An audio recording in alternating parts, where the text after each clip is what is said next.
So y'all were in the kitchen, come on down. You don't even make the sister shout. No?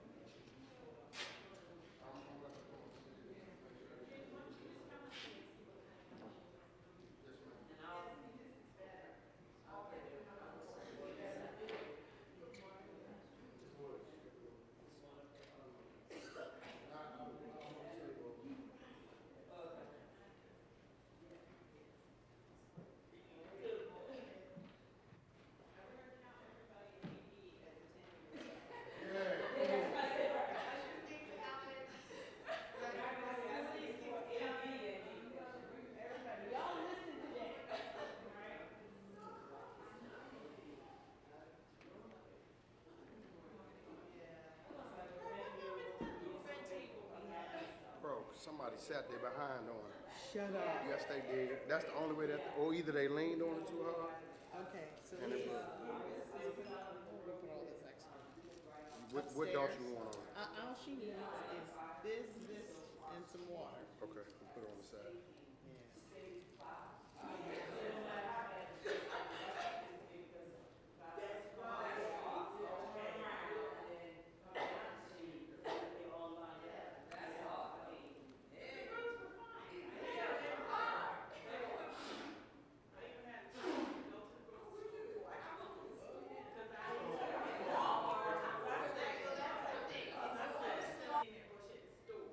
So you went and got your milk and your bread.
I don't think I need a mic, but good morning, everyone. We are so delighted that you are the brave and faithful few who made their way through not truly inclement weather, but okay. We're so glad that you came to the second part of our Saturday, January Bible study series on rhetoric, race, and religion. And today we are so delighted to have with us Dr. Kimberly Patrice Johnson, who is an associate professor of communications and women's studies at Tennessee State University in Nashville, Tennessee. She earned her Bachelor of Science degree in speech from Northwestern University, an MDiv from McCormick Theological Seminary, and her PhD in communication with a certificate in women's and gender studies at the University of Memphis.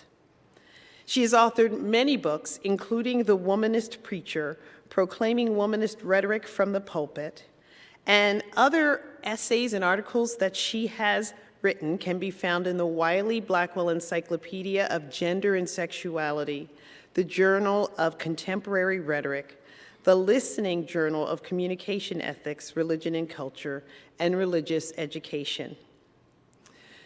Dr. Johnson is also a licensed and ordained minister in the Christian Church, which is also known as the Disciples of Christ, and she serves as an assistant minister at New Covenant Christian Church in Nashville, Tennessee, under the leadership of the Reverend Dr. Judy D. Cummings. Would you please join me in welcoming Dr. Kimberly Patrice Johnson? Okay, thank you. Thank you.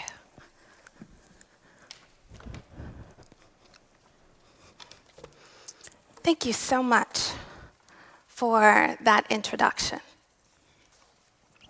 I am so excited to be here.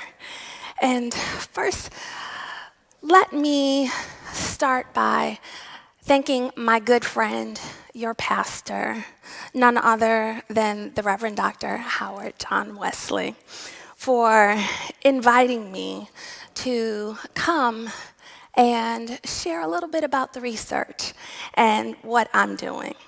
And in his absence, I just want to publicly thank him, so thank you. To the entire staff, to all of the people that I have spoken to all of the individuals that I have emailed and communicated with in some fashion, thank you so much. When Pastor Wesley invited me to come and be part of this race, rhetoric, and religion series, he asked me, "What are you currently working on?" And then he asked me to give the people an understanding about womanism. And so I've broken today's lecture into two parts. The first part, we're going to deal with womanism. And then the second part, we're going to focus more on Black Lives Matter and American nationalism from a womanist perspective. So before we do anything, let us pray.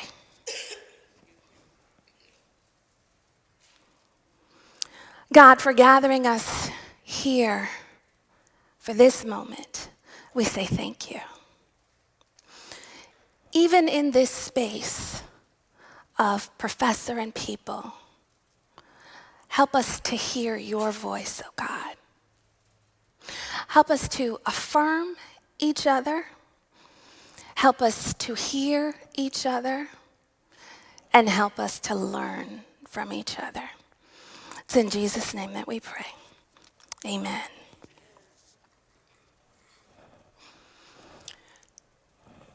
So, trying to get the slide up so that you can see the title of today's lecture, which is called, the overall lecture is called Womanism, Black Lives Matter, and American Nationalism. But for this part, we are dealing with womanism through the lens of womanist preaching, which it looks like we are already into the second lecture. So they're going to put up the correct slides for us. But while we're waiting, this presentation is largely based on my PhD dissertation project. And today I want us to just enter into a conversation on womanism through the lens of womanist preaching. My hope is that you will begin to understand the hermeneutical approaches, the interpretive strategies, the homiletical approaches, the preaching strategies, and the rhetorical strategies that womanists use to actually speak truth to power. When it comes to rhetorical strategies, if we think about rhetoric in the way that Aristotle talks about it, we understand rhetoric to be the ability in a given situation to find the available means of persuasion. Therefore, we can think of rhetorical strategies as persuasive strategies. Majority of what I will say from this lecture, again, will come from my book, The Womanist Preacher, Proclaiming Womanist Rhetoric from the Pulpit. Now, before we get into womanist preaching, allow me to step back in time to build a foundation for those of you who might not be familiar with the womanist terminology. This morning, I would like to take us back to the 1960s, because in the 60s, two historical social movements were going on simultaneously. There was the feminist movement and the civil rights movement. The feminist movement represented African American women in terms of gender, because second wave feminism was geared toward the advancement of white middle class women, whereas the civil rights movement represented Black women in terms of race and class. So if Black women sided with the feminist movement, they were no longer represented in terms of race and class. And if they sided with the civil rights movement, they were no longer represented in terms of gender. Sadly enough, any decision to side with the feminist movement automatically placed Black men and women in a crisis relationship with each other. Feminism upheld white patriarchy, so as long as Black men were unable to break the strongholds of a white patriarchal society, they continued to see feminism and feminist movements as a threat to their upward mobility. Unfortunately, in the 60s, there was no movement that could fully represent African American women in terms of race, class, and gender. That just didn't exist. So, in 1979, Alice Walker coined the term womanist in her short story called Coming Apart. But it was not until 1983, in her publication In Search of Our Mother's Gardens, Womanist Prose, that she defined her new terminology and fully came up with this term that would represent African American women in terms of race, class, and gender. And so she redefined herself from being a feminist to being a womanist. Let's look at the womanist definition. The first tenet. From womanish, opposite of girlish. A Black feminist or feminist of color. From the Black folk expression of mothers to female children. You acting womanish, like a woman. usually referring to outrageous, audacious, courageous, or willful behavior. Wanting to know more and in greater depth than is considered good for one. Interested in grown-up doings, acting grown-up, being grown-up. Interchangeable with another Black folk expression. You trying to be grown, responsible, in charge, serious. Tenet number 2. A woman who loves other women sexually and or non-sexually, appreciates and prefers women's culture, women's emotional flexibility, and women's strength. Sometimes loves individual men sexually and or non-sexually, committed to the survival and wholeness of entire people, male and female. Not a separatist, except periodically for health. Traditionally a universalist, as in, Mama, why are we brown, pink, and yellow, and our cousins are white, beige, and black? The answer, well, you know, the colored race is just like a flower garden, with every color flower represented, traditionally capable, as in, Mama, I'm walking to Canada, and I'm taking you and a bunch of other slaves with me. Reply, it wouldn't be the first time. Tenet number 3, loves music, loves dance, loves the moon, loves the spirit, loves love and food and roundness, loves struggle, loves the folks, and loves herself regardless. And last but not least, tenet number 4. Womanist is to feminism as purple is to lavender. This first tenet immediately qualifies who can fit into the womanist category by attaching race and color to the term feminist. Walker applies these characteristics to a girl who is trying to be grown, which expands our understanding that womanism has a revelatory component that pushes girls or women to resist conforming to the dominant social structures. The second tenet clearly states that womanism fights for the survival and wholeness of all people, including the civil rights of those engaged in gay and lesbian relationships. For Walker, this second tenet is about coming together, the coming together of people, sustaining a legacy, restoring pride, being hospitable, renewing our courage, and supporting each other in ways that promote authenticity. The third tenet reveals the self-determination to love oneself deeply and fully, no matter what others think or say, and even if it may cost everything. It reminds us to be authentically true to who we are.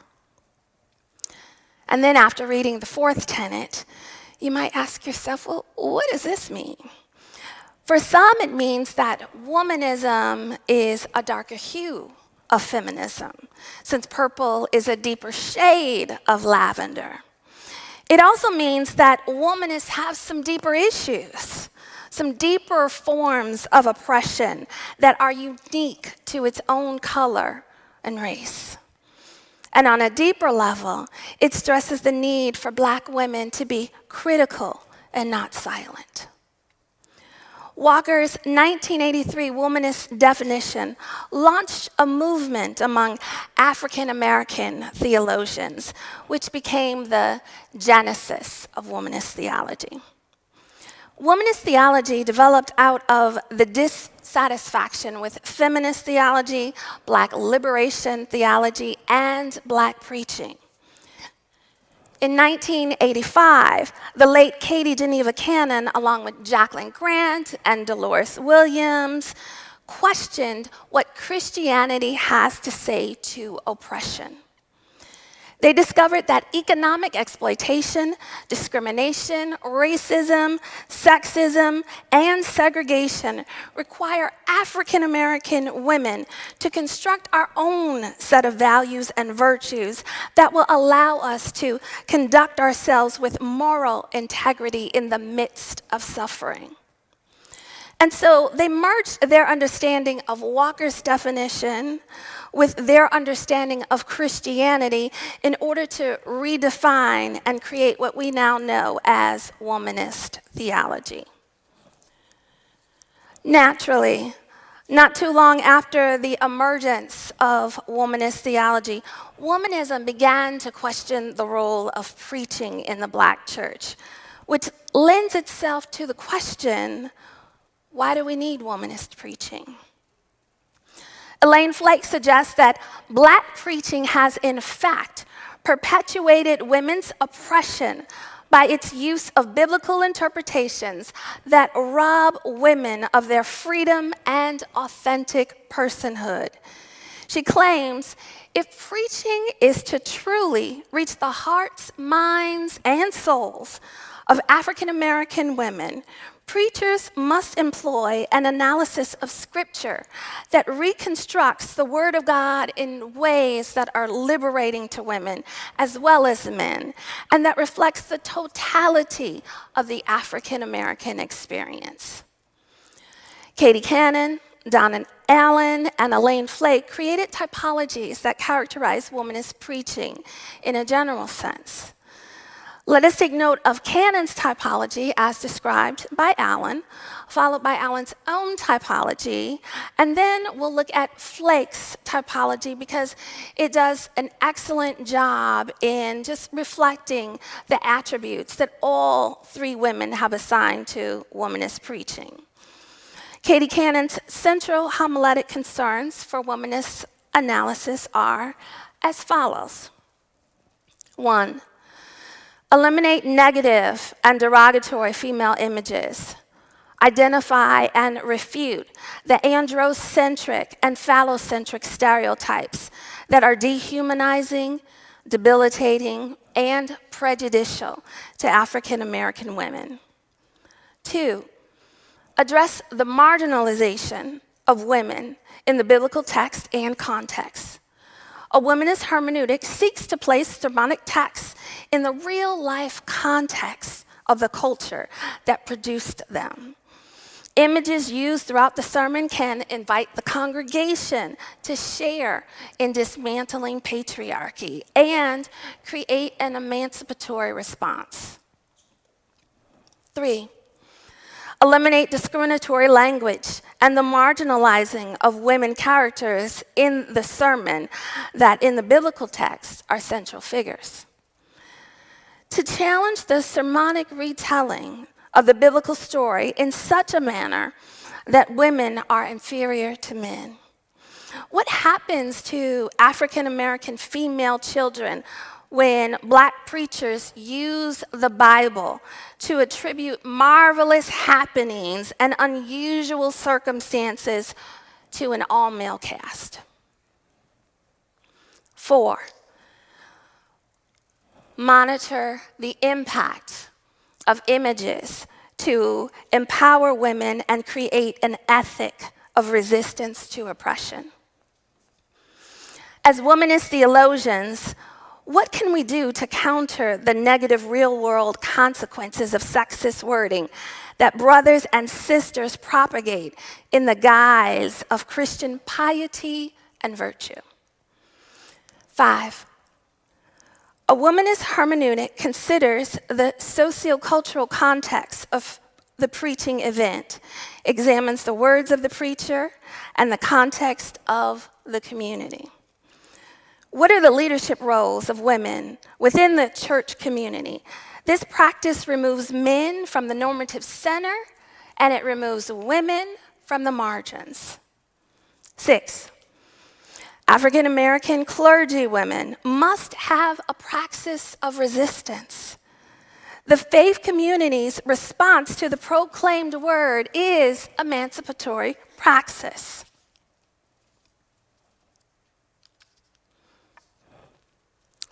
Donna Allen's typology of an emancipatory praxis for womanist preaching. 1, equip listeners with a systematic process to critically engage the rhetoric of the sermon. 2, the use of non-gendered or gender-inclusive language in our God talk. 3, a non-gendered language for traditional Trinitarian language. 4, an emphasis on the humanity of Christ while not focusing on the gender of Jesus. 5, the adopting of a rhetorical stance to make an effective use of Christian rhetoric. 6, the effective use of multisensory and kinesthetic communication. So we're talking about movement there. 7, the divine presence is manifested in the oratory that is performed identity, conflict resolution, and homeopathic. 8, an atonement theology that takes seriously an African American historical experience of sexual exploitation. It affirms the ministerial vision of Jesus' life as redemptive. 9, the dismantling of heterosexism and homophobia, inclusive of an affirmation of the diversity of human sexuality. According to Flake's typology, womanist preaching must 1, affirm, 2, show sensitivity, 3, honor tradition, 4, liberate, 5, present Jesus as an advocate for women. 6, acknowledge African ancestry. 7, avoid male bashing. 8, tell the truth. 9, inspire action. And 10, think outside of the box. Now on the next 2 slides, you will notice that the font is in italics.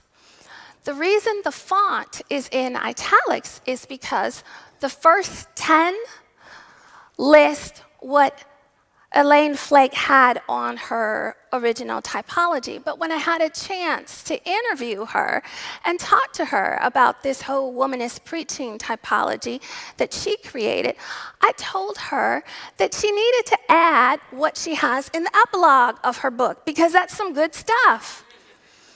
And so she said, okay, all right. And I was just like, well, can I add it? And she was like, sure. So you will see what comes out of the epilogue of her book. And so we have 11, give women a positive presence in the Bible. 12, identify all forms of oppression in the Bible, our religious practices, and the larger community. 13, address violence on systematic levels. 14, employ methodologies that identify toxic relationships. 15, all sermons do not need to address issues of women to be a womanist sermon. Let me say that again. All sermons do not need to address women's issues, nor do all sermons need to have a woman as the main character in order for it to be a womanist sermon. And 16, convey the promise of hope, joy, and wholeness. Here's how I define womanist preaching. Womanist preaching is a homiletical methodology that challenges the patriarchal and oppressive forces that enslave women and rob them of their self-esteem. This method of preaching seeks to liberate, affirm, and empower women by centering the lived experiences of women, by culturally critiquing and countering conventional interpretations of the Bible, as well as society at large, and by giving voice to those who are silenced. And if that's too much to hold on to, think of it this way. Womanist preaching and womanist rhetoric have the moral responsibility to fight for the liberation and social justice of all people.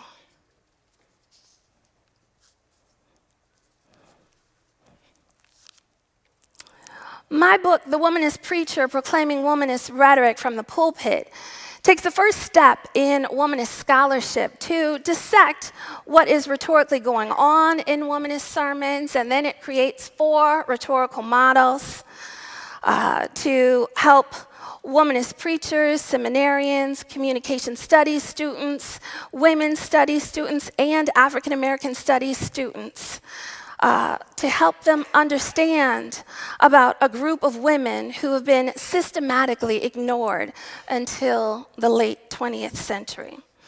This book also helps preachers and rhetoricians understand how to create a womanist sermon that reflects the first tenet, the second tenet, the third tenet, or the fourth tenet of the womanist definition. Plus, it will assist everyone in being able to actually identify when they are hearing a womanist sermon. Ultimately, I perform a close reading on 5 womanists who are exemplars of womanist preaching: Elaine Flake, Gina Stewart, Cheryl Kirk-Dugan, Melva L. Sampson, and Claudette Copeland. Now, Elaine Flake is the co-pastor of the Greater Allen AME Cathedral with her husband, Floyd Flake, in Jamaica, New York. Gina Stewart is the senior pastor of Christ Missionary Baptist Church in Memphis, Tennessee. Cheryl Kirk-Dugan is a professor of theology and women's studies and the director of women's studies at Shaw University Divinity School in Raleigh, North Carolina.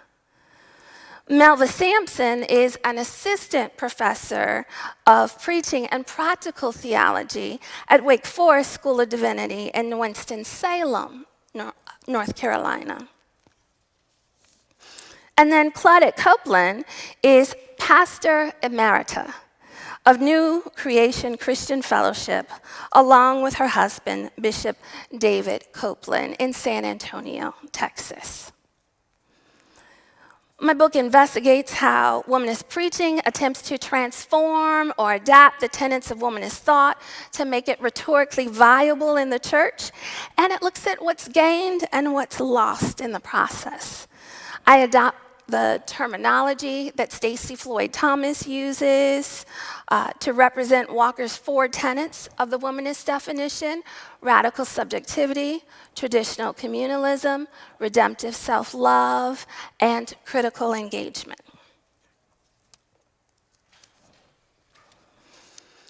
Radical subjectivity refers to the ways in which women have been able to subvert forced hegemonic identities of a racist, sexist, classist world.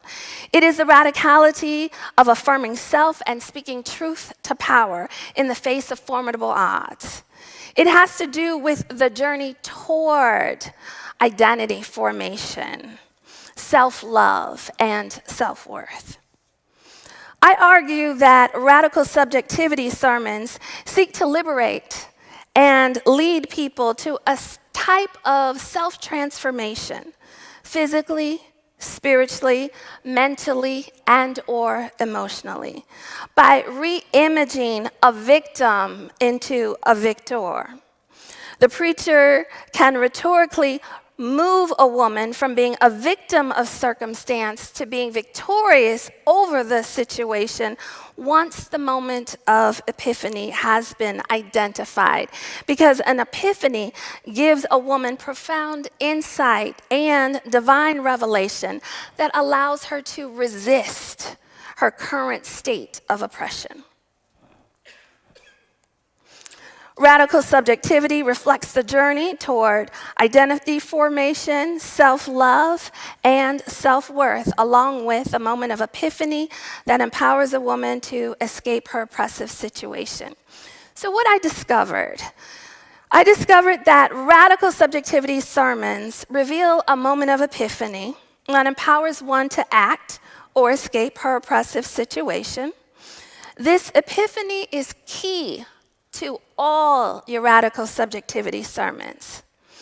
I also discovered that radical subjectivity sermons are deliberate about using empowering and transformative language to not only detail the character's epiphany, but to then authorize and encourage the audience to act on behalf of self as well.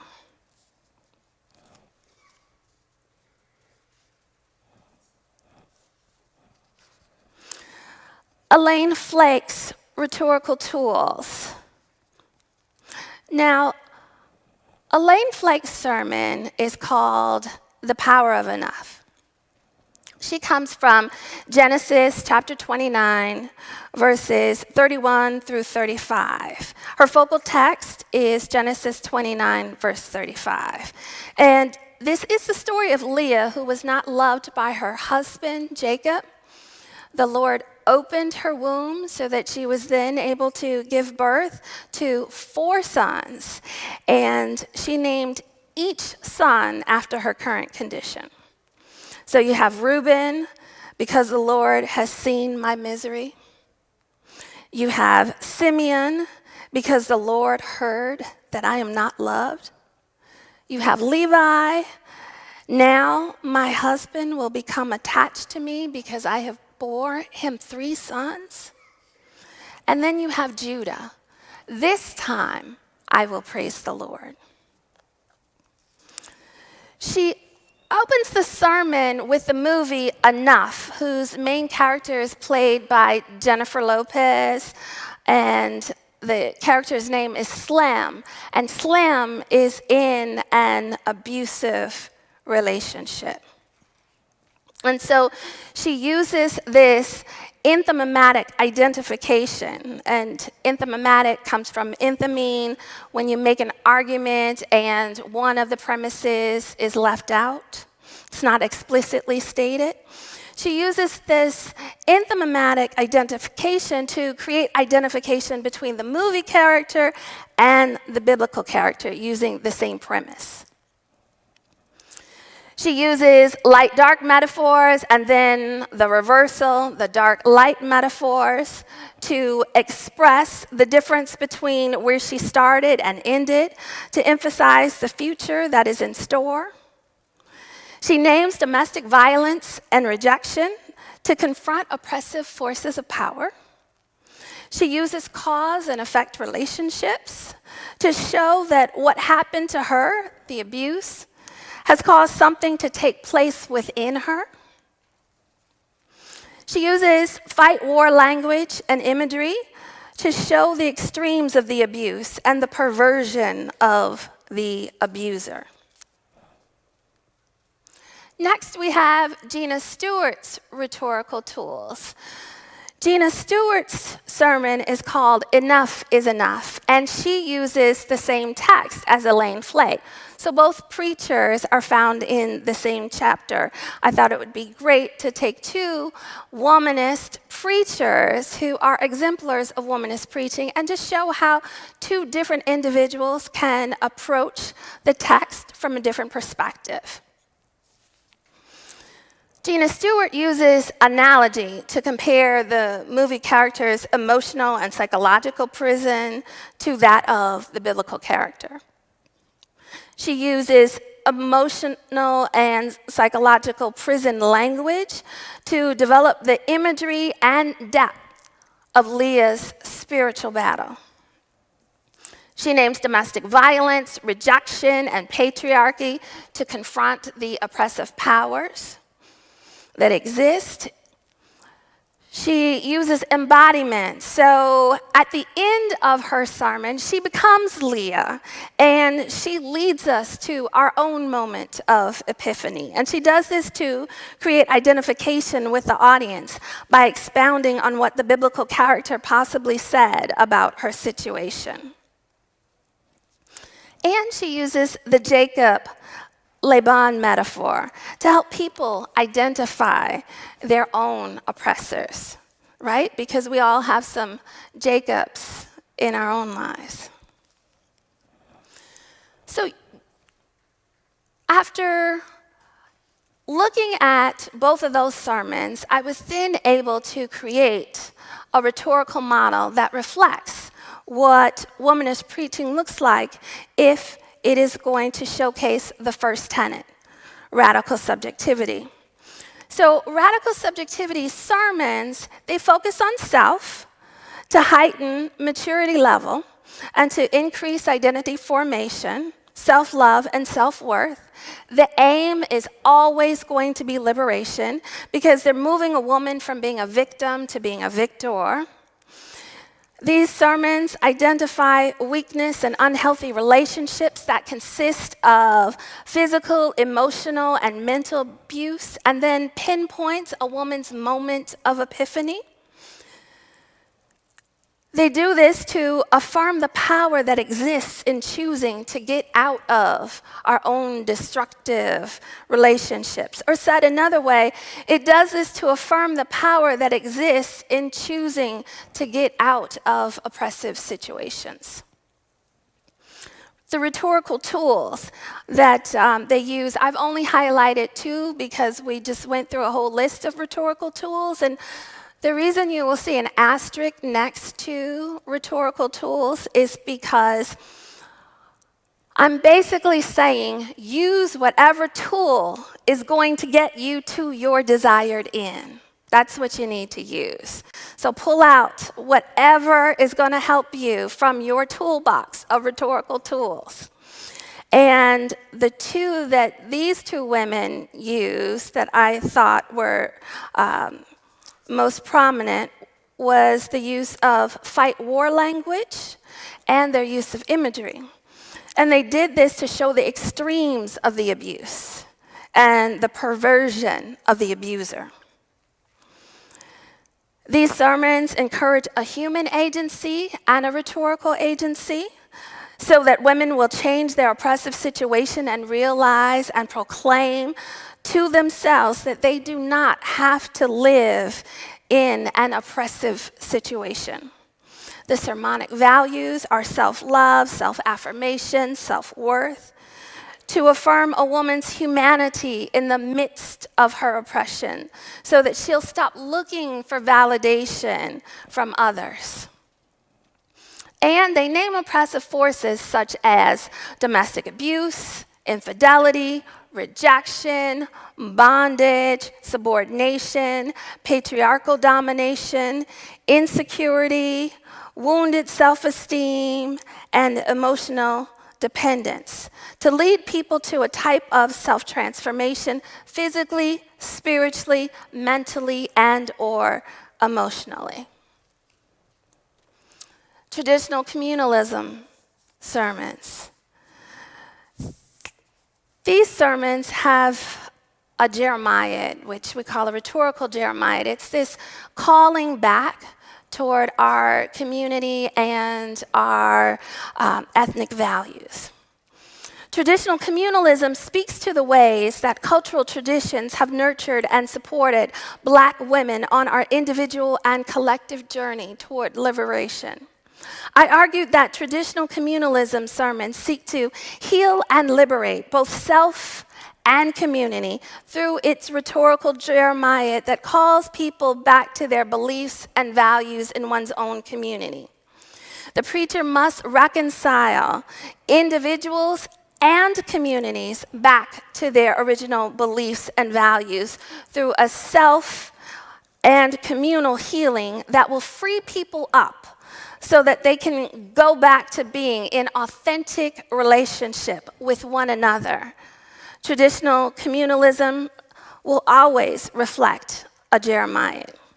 So what I discovered is that the focus is simultaneously on self and community. It's got this both and vantage point that pushes people toward improving self and improving their relationship with others so that the communities or the groups of people can come together and so that they, as a community, will continue to thrive. It lends itself toward some form of communal healing and communal remembrance to live out the Christian faith.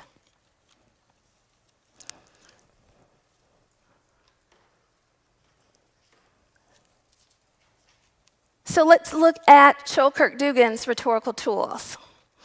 Her sermon is called Women of the Cloth. She comes from Luke 13, verses 10 through 13. And it's the story of when Jesus healed a woman who had a crippling spirit, and she was unable to actually stand up for 18 years. And the sermon talks about behavioral practices that seem to cripple us in ministry. Kirk Dugan uses personal testimony to create identification with the students and establish credibility. She actually delivered this particular sermon at the seminary that she graduated from. And so she's trying to identify with the students. She uses humor to ease her audience and to also test their receptiveness to what she's saying.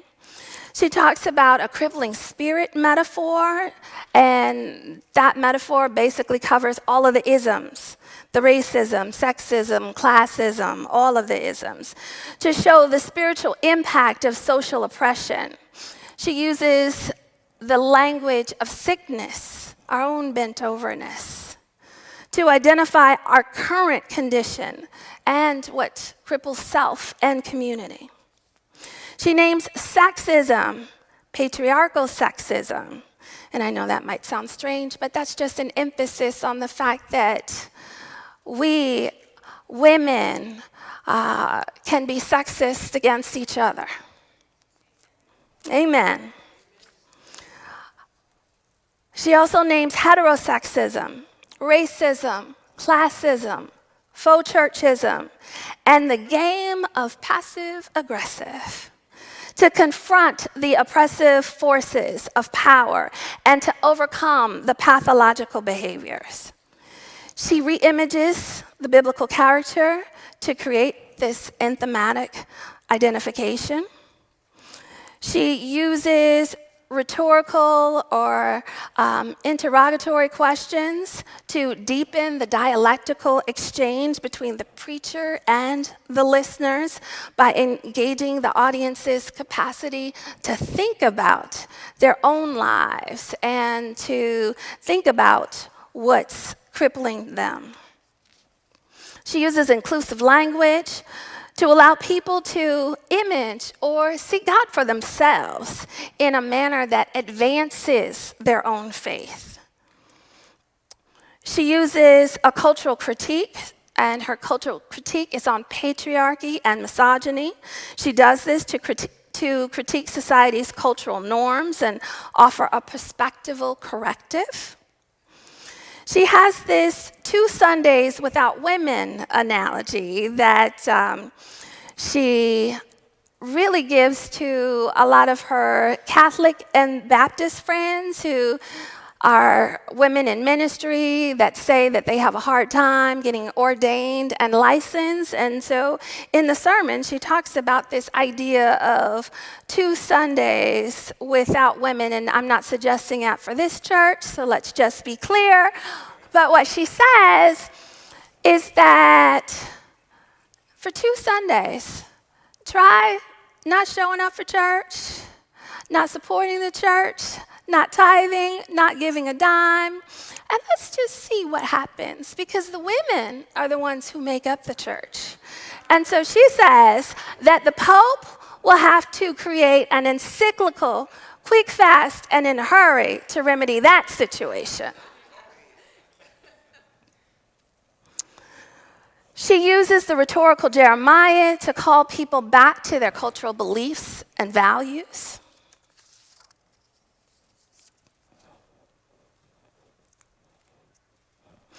And so this is the rhetorical model I created to reflect traditional communalism. The focus is on self and community because it's got this both and type of vantage point, and it does this to push people toward improving self so that they can improve their relationship with others. The aim is always going to be this calling back to cultural beliefs and values, healing and liberation. It does this to move a woman toward an individual healing, a communal healing, and it calls us back to our original values. These sermons identify our spiritual, pathological, and ideological infirmities along with our pathological behavior. It performs a cultural critique to engage to encourage self-introspection and inspire women to free themselves from their illness by no longer practicing their sickness. The rhetorical tools that I highlighted are the use of this language of sickness and the rhetorical Jeremiah to identify our current condition and what cripples self and community. Plus, it calls individuals and communities back to our original values.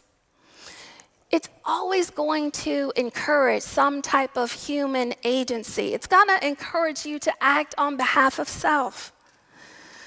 So it encourages individuals to make sure that they're living the gospel message so that the community as a whole can be the people that God has called them to be. Their sermonic values are being the people of God, discerning bent overness, freedom, and salvation. It does this to affirm a woman's humanity in the midst of her oppression so that she will stop looking for validation from others. And this sermon names the oppressive forces as crippling spirits, racism, sexism, heterosexism, patriarchy, misogyny, chauvinism, and faux churchism. Yes, faux churchism, false church, when we play church. Yes.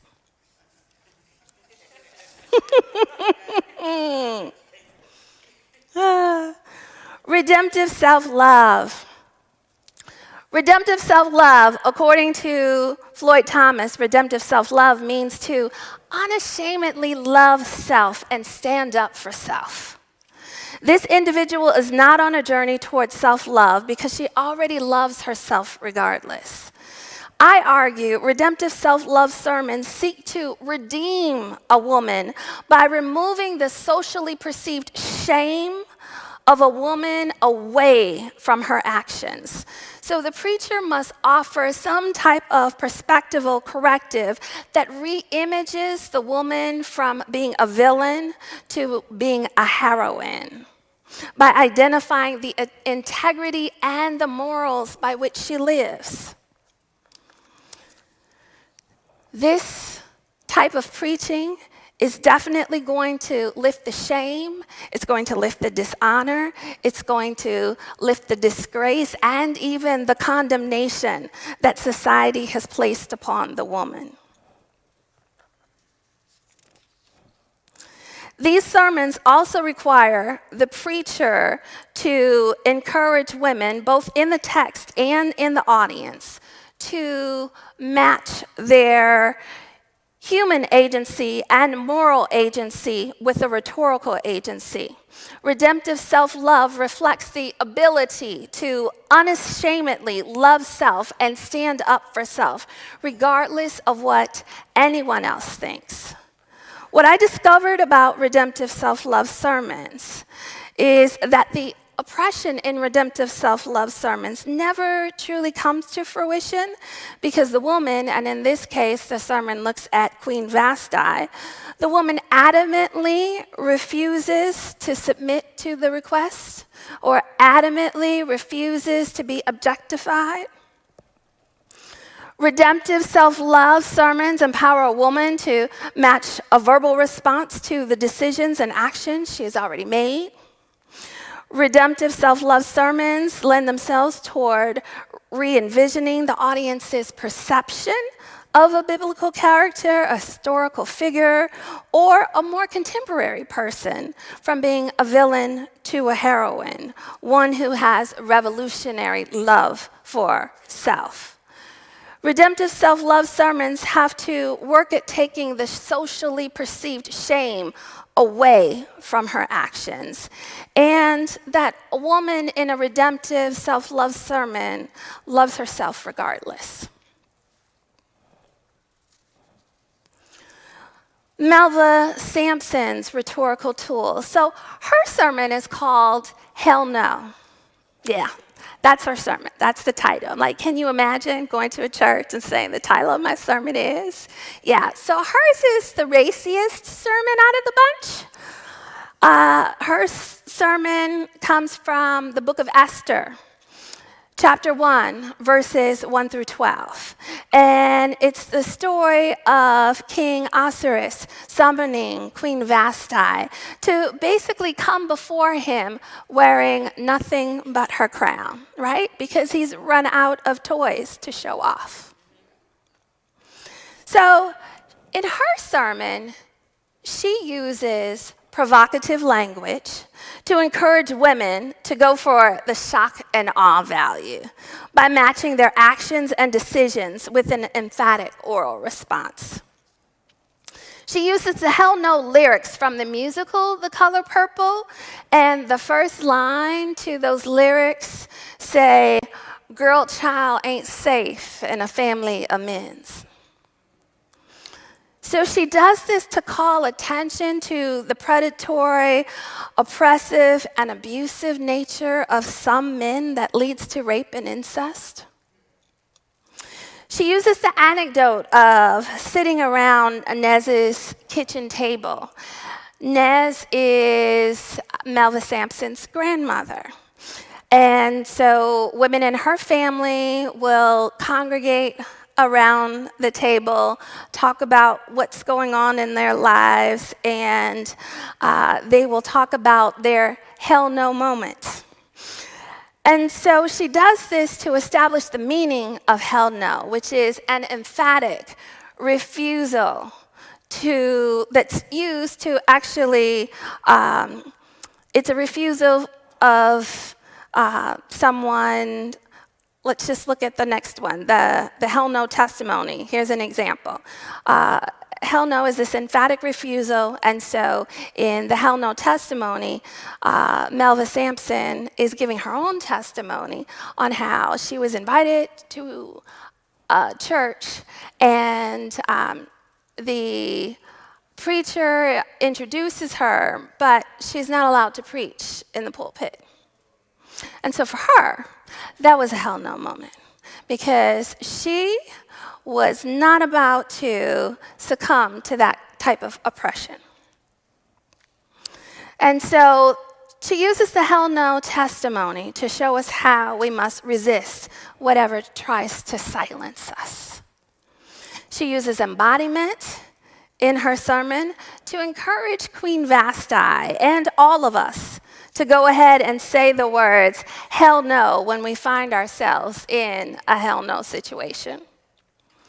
She uses this metaphorical hell no to give Queen Vashti a voice, right? Because in the text, we don't hear Queen Vashti really say these words, and so she's giving her a voice.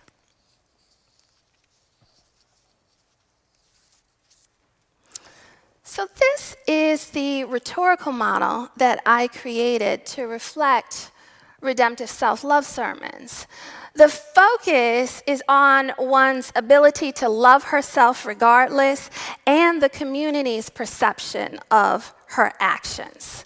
And it does this to praise women who love themselves enough to resist being silenced or losing their dignity or self-worth, so that it can begin to change society's negative perception of those women. The aim is always going to be redemption, because it removes the socially perceived shame of a woman away from her actions to take her from being a villain to actually being a heroine. It identifies heroine qualities in women who are regarded as shameful, wicked, and/or evil. It does this to reveal the integrity that the woman has and the morals by which she lives.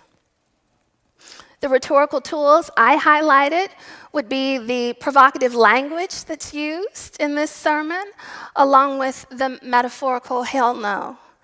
And she does this to encourage women to go for the shock and awe value, to help us retrieve our voice, our power, and our bodies. It encourages a rhetorical agency. It empowers women to match a human agency with a rhetorical agency and a moral agency. The sermonic values are self-love, self-acceptance, self-development, revolution, reverence for oneself, and righteous indignation. And it does this to affirm women in listening to their own voices in order to be true to self. And the oppressive forces that are identified are objectification, silence, exile, pride of the powerful, and patriarchal dominance. It does this to encourage a woman not to submit to quiet conspiracy and lead them to actually start a revolution that reverences self by honoring the divinity that is inside of her.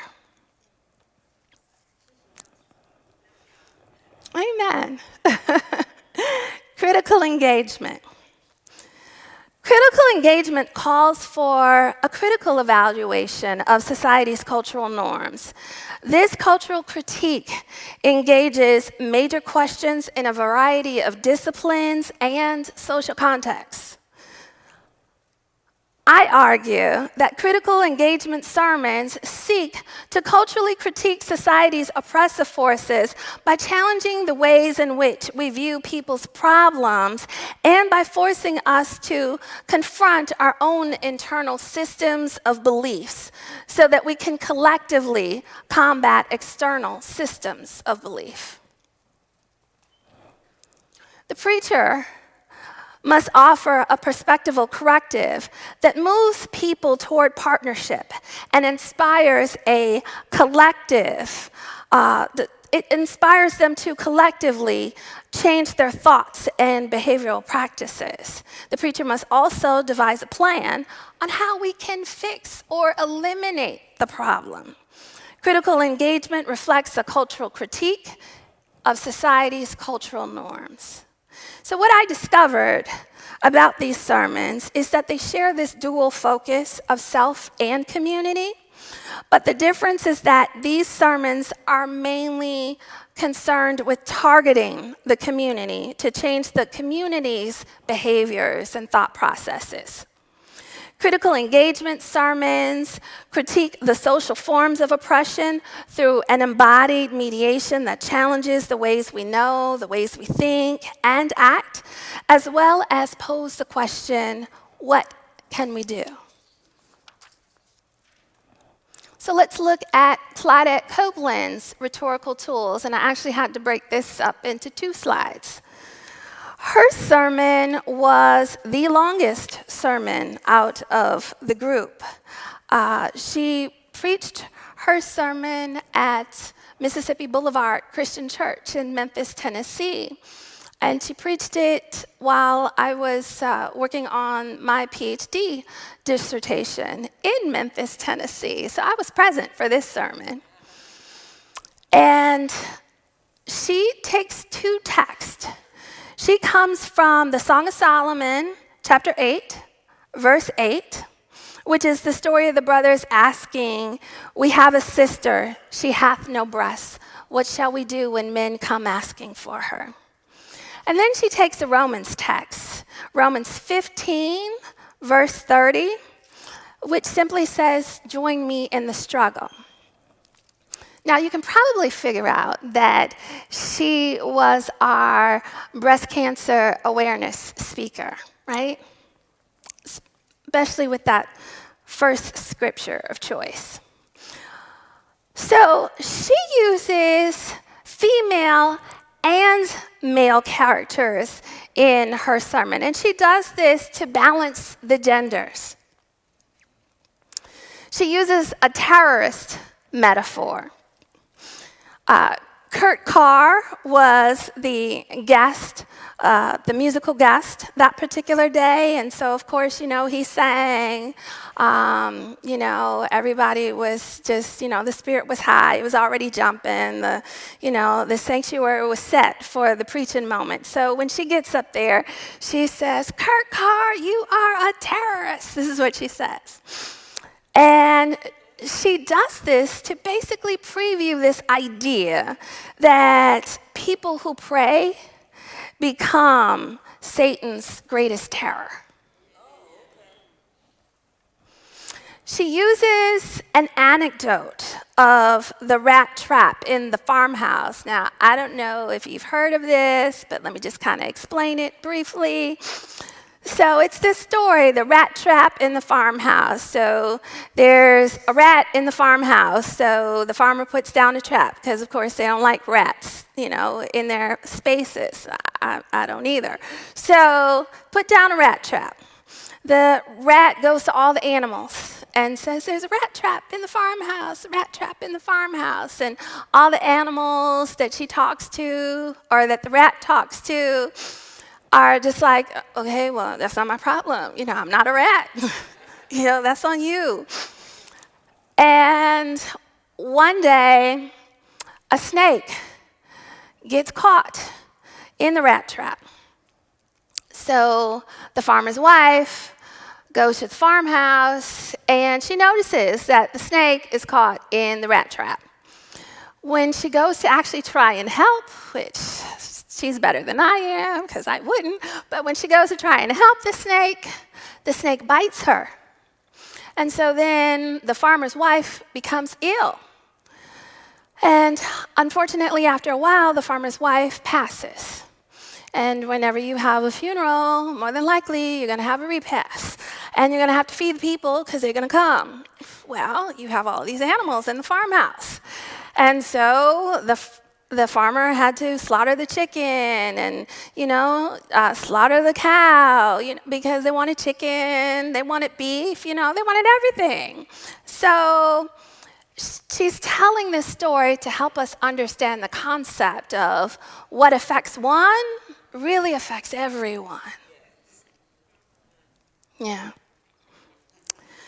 She uses statistical evidence to identify the ratio of people who will never be affected by breast cancer. She uses imagery to invoke a vicarious experience and passion in the hearts and minds of the audience. She uses pastoral authority and moral authority. Now, this might sound odd, or maybe you're asking, okay, well, why does she have to use pastoral authority?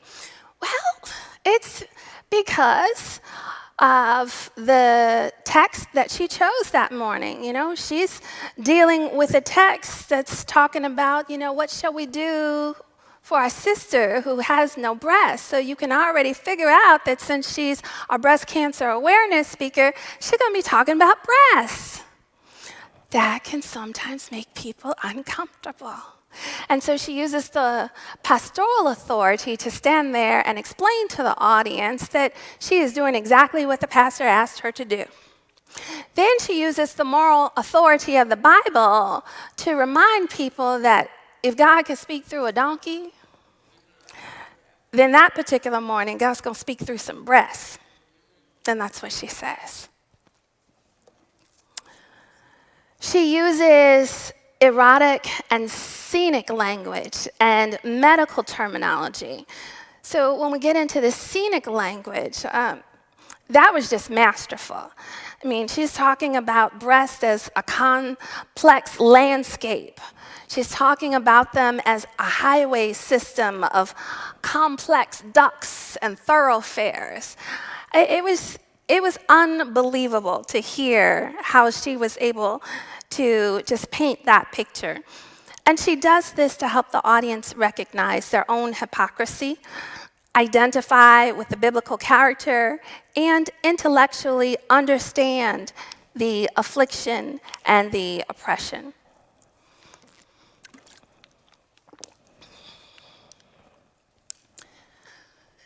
She uses the breast metaphor. So we hear terms like mosquito bites and jugs and melons, she takes us through all of that. She uses that to create an enzymatic identification and, of course, to ease the comfort level because, when you're talking about all of these other terms that we identify breast as, sometimes you'll get a laugh here or there. And so she was trying to ease the tension. She uses a cognitive praxis to question the patterns and experiences by gathering and weighing evidence against cultural codes, signs, and hegemonic truths.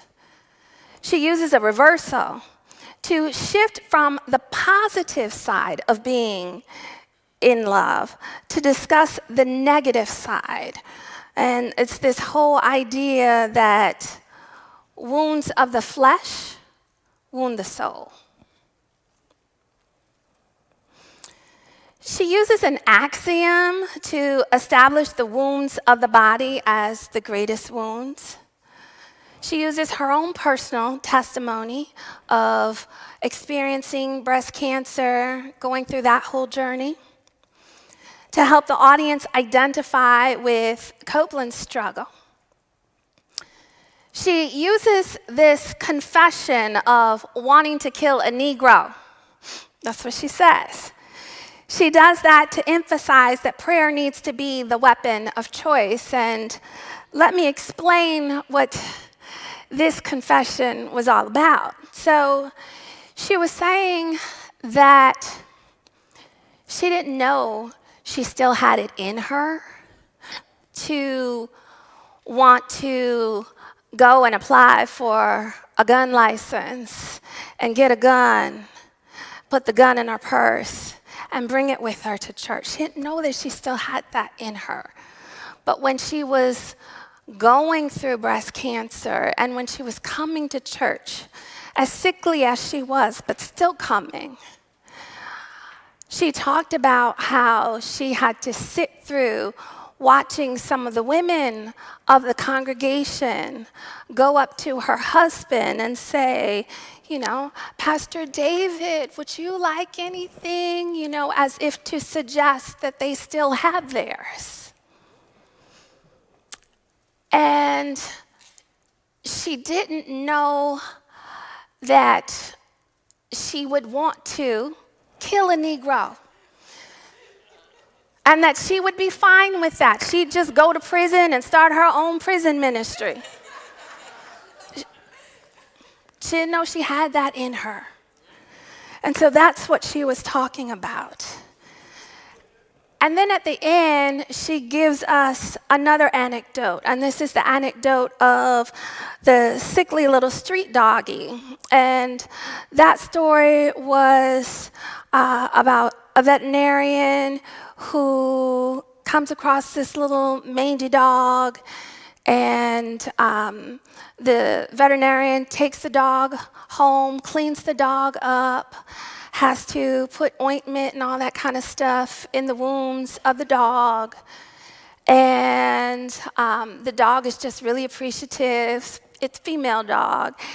And the veterinarian, is talking to the dog, say, okay, you can stay here, but, you got to be good and all this kind of stuff, right? So time goes on, they have a great relationship. Then one day, the dog is just gone. Dog just disappears.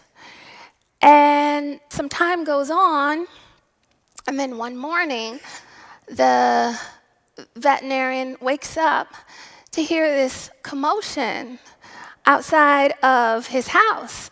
And so he goes outside to inquire what's going on, and he notices all these dogs. And he notices, in true Claudette Copeland fashion, he notices the little dogs, the big dogs, the little woof woof, the hoof hoof, all of these dogs, right? This is what she's doing as she's telling this story. And eventually, right down the center, he then sees his little doggie making her way up to the front. And she brought her whole community with her because she remembered what this veterinarian was able to do for her. She remembered the type of refuge that he was able to give her. And so the little doggie wanted that type of refuge to also be offered to all of the doggie friends. So here is the rhetorical model that I created to reflect critical engagement sermons. Bless you. The focus is always going to be on self and community because it has this both and vantage point, but primarily focuses on community. It does this to push people to confront their internal systems of beliefs in order to build community so that they can collectively combat external systems of belief. The aim is always going to be a cultural critique of society's oppressive forces. It offers a perspectival corrective that moves people toward partnership on devising a plan of what we can do to help fix or eliminate the problem. It identifies society's normative view of oppression via its own cultural critique of the particular situation. And it does this to challenge the ways in which we view other people's struggles. The rhetorical tool that I highlighted was this critical cognitive praxis, which it uses this to question the patterns and experiences by gathering and weighing evidence against cultural codes, signs, and hegemonic truths. It encourages a human agency and a rhetorical agency. It inspires people to collectively change their thoughts and behavioral practices so that they can help fix or eliminate the problem. The sermonic values, prayer, joining others in their struggle, acknowledgement, understanding, compassion, doing for others, sharing our refuge. And it does this to affirm the power one has and the need for us to come together in support of each other. And it names oppressive forces, breast cancer, struggle, wounds of the flesh, wounds of the spirit, and becoming invisible. It does this to reassure people who are struggling that Jesus has prayed for them and is with them, and to lead people to emulate that same type of behavior toward each other. So this is what I have for you in our first lecture. I hope that I have given you a better understanding of what we mean when we talk about womanism, and in particular, what womanist preaching looks like. So at this time, if you have any questions, if you have any comments, I'd be more than happy to talk with you. And then we'll have a break. Yes, we have some microphones.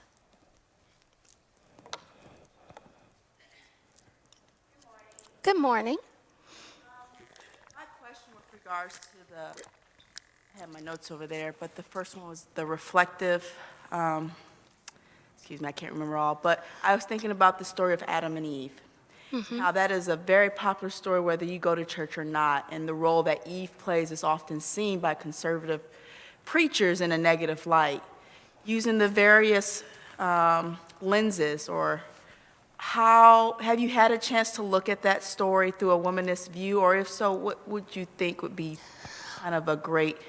I haven't preached off of that text, but definitely you could do the critical engagement and do a cultural critique, of what's going on in that situation to help us understand it a little differently and to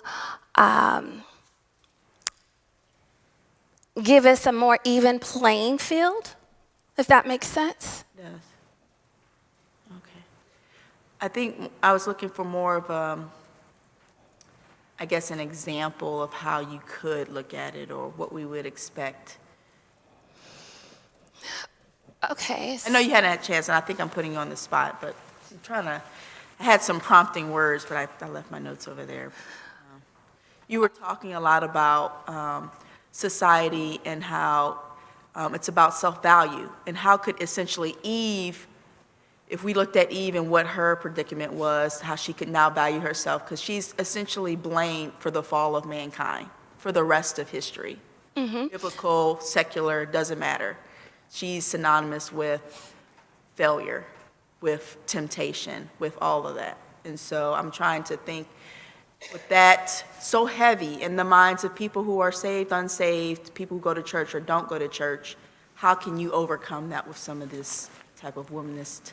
Okay, well, I think I've heard you say that she had some kind of self-esteem problem. I think I heard something like that just a few minutes ago. I think she probably felt bad, kind of being I don't know, have God treated her differently than Adam? I think God was equally as disappointed in Adam, if not more so with Adam than he was with Eve. But conservatives would kind of paint the picture that Eve should be the one ashamed.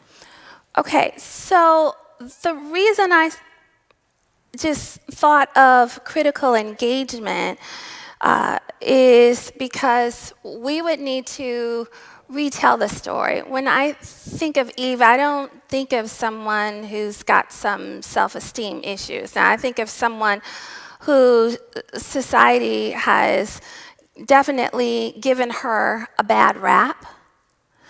And so we can look at that particular scripture and re-envision what's going on by looking at how both of them, not just one person, ate from the tree, right? So there's an egalitarian sense going on, and I think that we need to re-examine the text to lift that idea up. So that's why I go to critical engagement as opposed to, let's say, redemptive self-love, because, redemptive self-love definitely deals with the preacher taking the shame away from a person.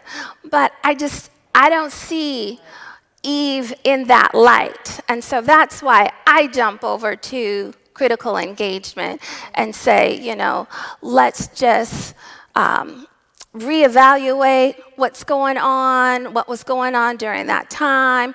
Let's look at the fact that both individuals had equal part in taking from the tree, so it's not one over the other, it's both. And then let's take that story from there. Okay. No, thank you. I appreciate that.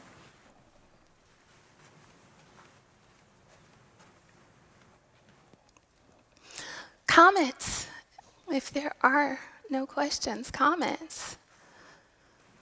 How many of you, while the person is going to the microphone, how many of you are already familiar with the term womanism? Okay. So here's another question I want to ask. How many of you understood womanism 10 years ago? Okay. Way fewer hands. Okay. All right, thank you. You have a question? Good morning. Good morning. This is my first time here. I usually go online for services, but Could you tilt the mic down just a little bit? sorry. Thank you. I can hear you. I was saying this morning, this is my first time here. I am familiar with Alfred Street, but to come to the Bible studies, but this particular topic pulled me out of bed and got me in the car. I'm so grateful to hear this in this particular place in the way that you have wonderfully dissected it and delivered it for us. Thank you. I have been grappling with my calling and my purpose and bringing my vision into fruition. And I didn't know there was a name for what I want to do or feel, just how everything is going for me has gone for me. I heard the term womanism, but I didn't know it was this. I haven't had the clarity, and operating just as a woman, never mind if it's a Christian woman or whatever type of woman, but just as a obviously melanated woman, a first-generation American woman. I was not raised with particular values. My mom did not have to burn a bra to be heard where she's from. So at times there's something going on personally in the household, and I'm sure everyone could relate in some way of how that dynamic influences the self-love and then the rhetoric and all the stages that you have gone through, whether it's the community.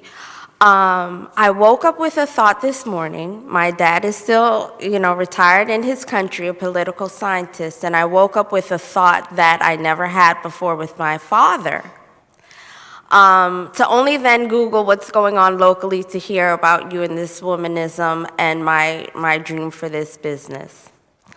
All that to say, where is the community, where to go from here with now that I know better, and you've given us all this, is there a community? Are there leaders in this way of thinking? 1983 was a while ago. This study had to have been going on if you're able to collect this type of data. Where do we support the few or the pioneers at this point? This has got to be new. Like how do we as a congregation, as individuals, as citizens, bring this into our home, bring this into our everyday life? What behaviors, habits, conversation prompts, like where is this in the realm of feminism or even Black feminism? How do we get here? Stay here after you leave and we go home. Just to stay in this, and secondly, if there are other scriptures, even if we find them at home, if you could cite for us, even if we do our own Bible study to really delve in, or when we have the time, or those of us who would make the time, wherever we are, if there are some key ones besides the ones that you have mentioned in your slides, that you can help us. Oh no, thirdly, would this be correct? With the Adam and Eve, I saw a documentary Kirk Cameron did, and it was about a woman who had cancer, and it was would God let things happen, bad things happen to good people? And he started with Adam and Eve. Please correct me if I'm wrong, but this helped me some with that story. At no point, all the shame and the blame and everything is targeted on Eve. Would this be a womanist lens to look at that story? Just in that space of questioning, well, where was Adam as a protector? Yes, they're both shared, but just to balance the accountability. Right. Adam had a role to play. He was not there. Is it possible Eve was like, Adam, where are you? Before God was like, Adam, where are you? Is that a possibility? Or, because I understand womanist, it's not casting blame or just throwing it back on the first male in the story. Could you please clarify that? And thank you. Sorry, guys. Okay, that was a lot. So I'll try and touch on some, and whatever I don't get to, because I know we've got a few more comments, we can talk about one-on-one. How's that? Okay. All right. So let's go with the last one first. Can someone use a womanist lens to deal with Adam and Eve texts? Absolutely. Which is why in the first question, we were talking about the critical engagement.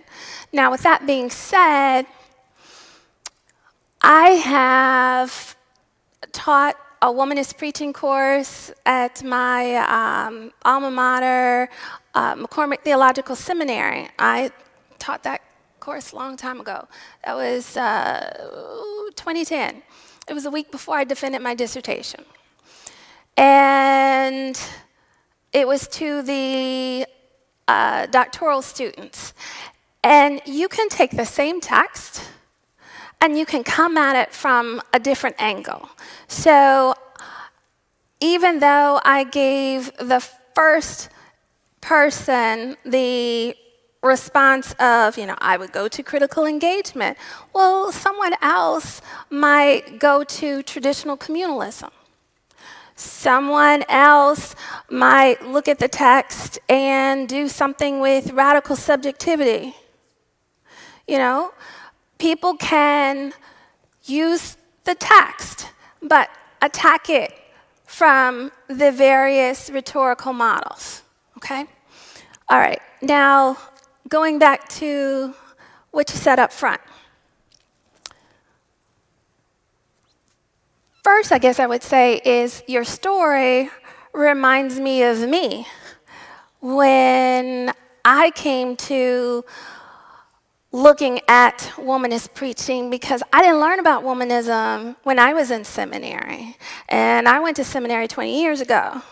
We were talking about feminism. That's it. So by the time I got to the PhD program, I knew that I wanted to focus on African American female preachers because I had been in ministry. And I just didn't have the term yet until, I heard the term, but I didn't have a clear understanding because McCormick Theological Seminary and Lutheran School of Theology, at that time, they were sharing the same space. And LSTC had just gotten Linda Thomas, who was a womanist. So I remember before I left that school, I went over to her office and had like a 20-minute conversation with her. And I told her that, we didn't learn about womanism. What is it? Which I just saw her a couple months ago, and we were able to catch up, which was really cool to see how things came full circle for me. But when I got to the PhD program, I met Dr. Valerie Bridgman Davis, that many of you know. She was, at the time, teaching at Memphis Theological Seminary. And she became my outside committee member on both of my PhD's committees, the PhD committee and the dissertation committee. And so she helped me understand what womanism is. She directed me to a lot of different books.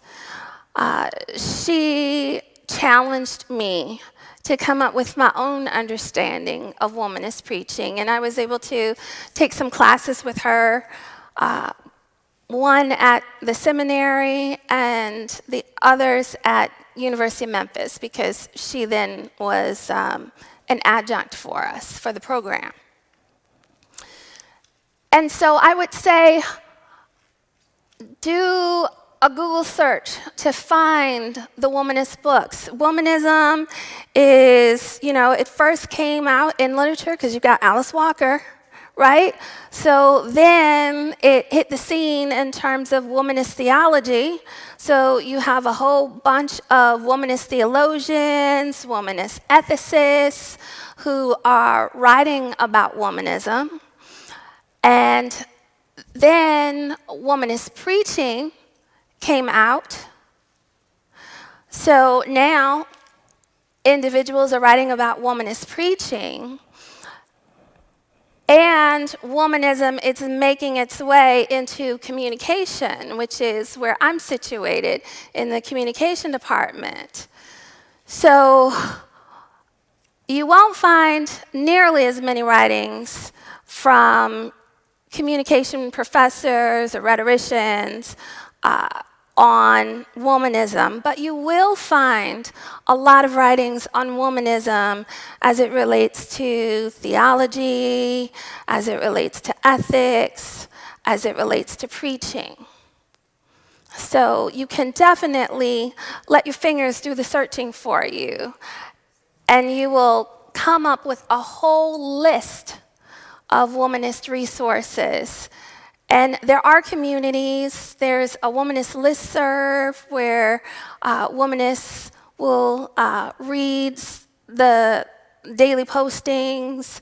And then there are womanists who just become involved in organizations, and they might bring some of their womanist friends with them. So we're everywhere. Okay. Yes. Hi, thank you for being here today, Thank you. offering a wider range of narratives for us to be able to self-identify and be able to make the shift from seeing ourselves from our own eyes versus male eyes. Mm-hmm. And I think what you've presented today in the womanist context is that roadmap so we can begin to see ourselves from our own perspective. Right. As far as the Bible is concerned, I don't know. I just never saw myself in that. And I've always held true to that. Mm-hmm. That I've always read it and I'm just saying, I don't see myself. And then one day, God said, because it wasn't written for you. Right.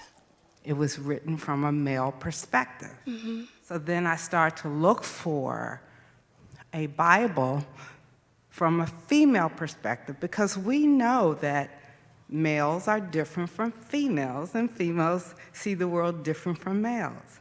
So, and I think that's where we come to the point where all of the narratives that you gave is something that we suppose already know, but it was deprogrammed out of us because our story began from a male perspective. Mm-hmm. So I want to say thank you. I've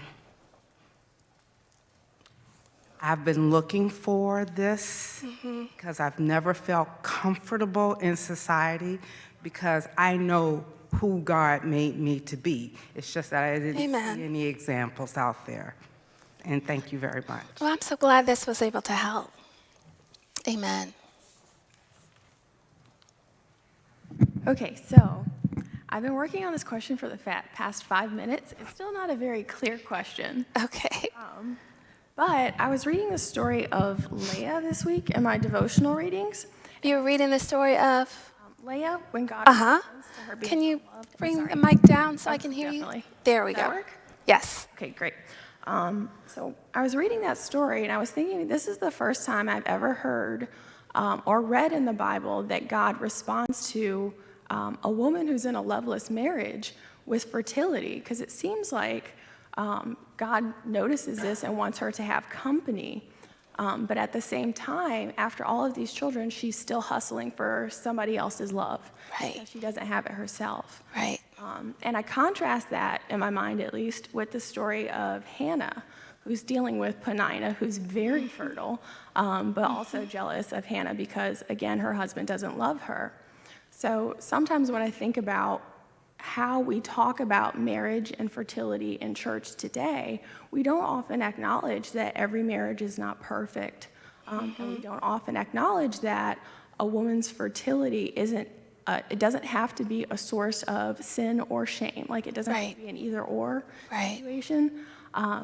And then there's this question bubbling up in the back of my mind about what kinds of gender roles do we need in church today, given that the ones we see in the Bible often don't quite fit where we are today in society. Like, I know I hear from the men's ministry a bunch that, like, women in this church or area are difficult to date because we have, like, too much education and too much money.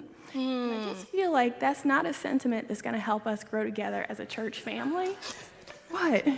It's true. Okay. I'm sorry? Oh, it's agreement. Okay, all right. No, so I just don't feel like that's a sentiment that's going to help us to grow together as a family of Christ or to be a better community to one another. So that might be a comment and not a question, but sorry. That's okay. Comments are good. Is there another comment or question? Yes. Hi, I apologize if this question has already been asked. I kind of stepped out for a hot second. Okay. So regarding womanism, it's kind of a fairly broad question, but in this current wave of feminism, especially where intersectionality is such a hot topic, where everybody talks about intersectionality, it's kind of a cool thing to talk about now. How do you think womanism has remained relevant, and how do I think a womanism has remained relevant? And how do you think it's been constantly overlooked despite these conversations of intersectionality?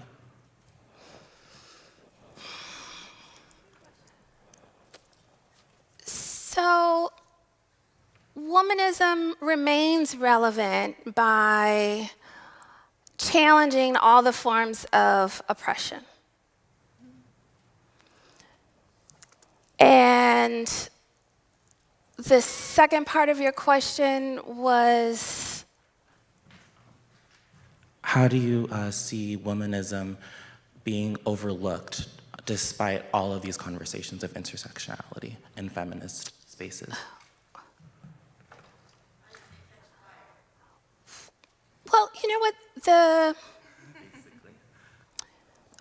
When I think about womanism being overlooked, the first thing to me that comes to mind is, and I talk about this in the book, in the last chapter of the book, is that anytime we go to church or we're streaming someone's service and we hear a sermon and you hear the preacher give us a scripture, the preacher gives us some stories in there, the preacher makes us feel good, the preacher has a social justice message, the preacher may or may not even sprinkle in some call and response, the preacher is definitely calling us back to some biblical truth. You know, anytime we've heard a sermon that kind of checks off all of the things that we look for in a sermon, we have this tendency to just sort of store it away. We put it in our own Hall of Famer, and then we just kind of keep going, not realizing that womanism could have been part of that, not realizing that some womanist rhetorical tools could have helped the preacher to come up with some of that. And so I think that that's how it becomes overlooked. I think it also becomes overlooked because until the Womanist Preacher book, we really haven't talked about womanist preaching in terms of what it looks like if it's going to reflect the first tenet, the second tenet, the third tenet, or the fourth tenet. We've only talked about womanist preaching in the general sense. So remember the beginning list of typologies from Katie Cannon, from Donna Allen, and from Elaine Flake. So we were only talking about it in a general sense. And if individuals don't have a understanding of womanism that can, not just take the general sense, but then narrow it down, I think that sometimes we're able to miss that preachers are using some of the womanist rhetorical tools. Is that making sense? Okay. Okay, I'm hearing that we need to take a break. Or I can just talk to you and let the people take a break. I think this one's from the YouTube community, from the people viewing online. I got a text message to ask a question, Oh, if that's okay. oh, okay. All right. Okay, so the question is, what is the difference between feminism and womanism? Okay. All right. So with feminism was geared toward the white middle class woman.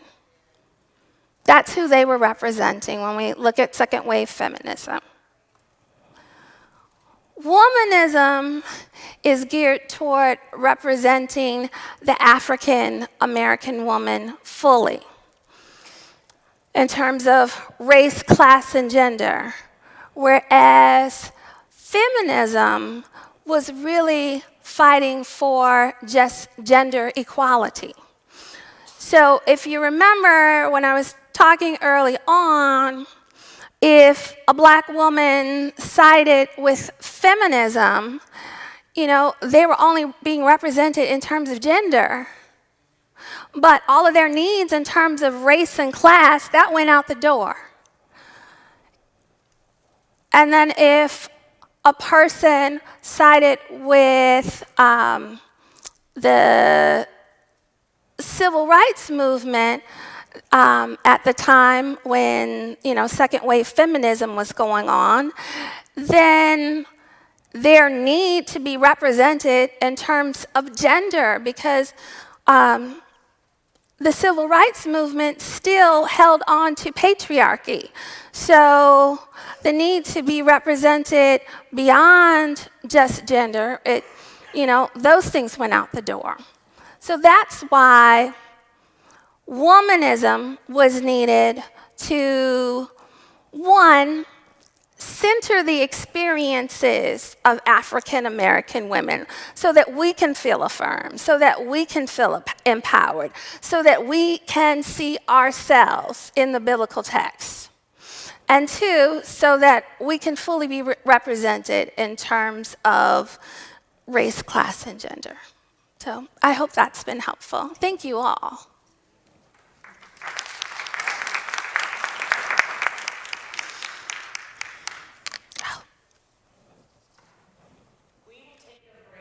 For 14 minutes and come back at 11 a.m. Praise God. Thank you so much.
If it wasn't for black women, not only in the church, but in society at large, we would not have a keen sense of what freedom is. The women ran the church.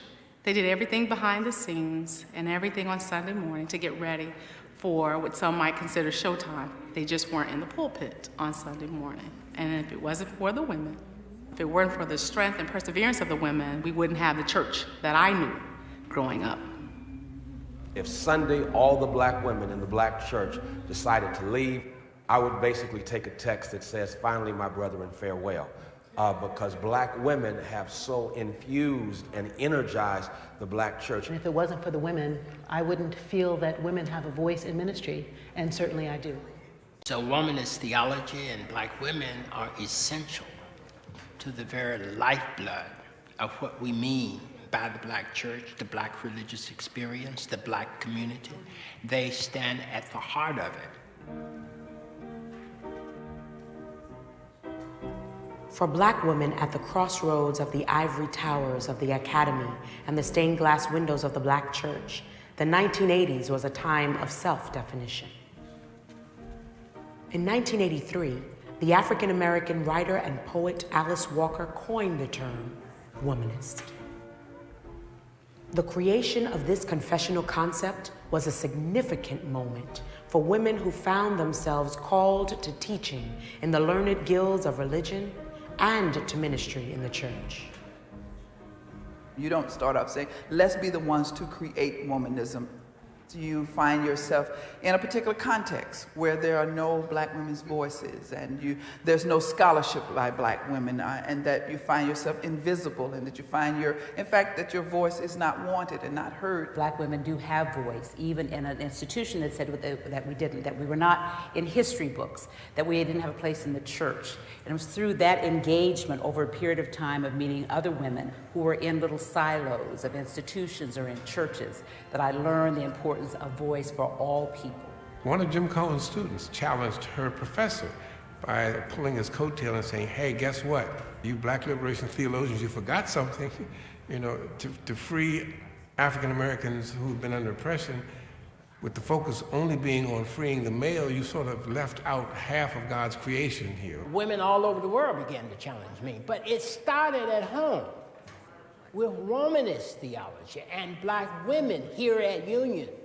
Katie Cannon, Jacqueline Grant, Dolores Williams, Kelly Brown Douglas, Joanne Terrell, all of these people contributed to my constant development of black liberation theology. A womanist tradition introduces a critical listening to all things.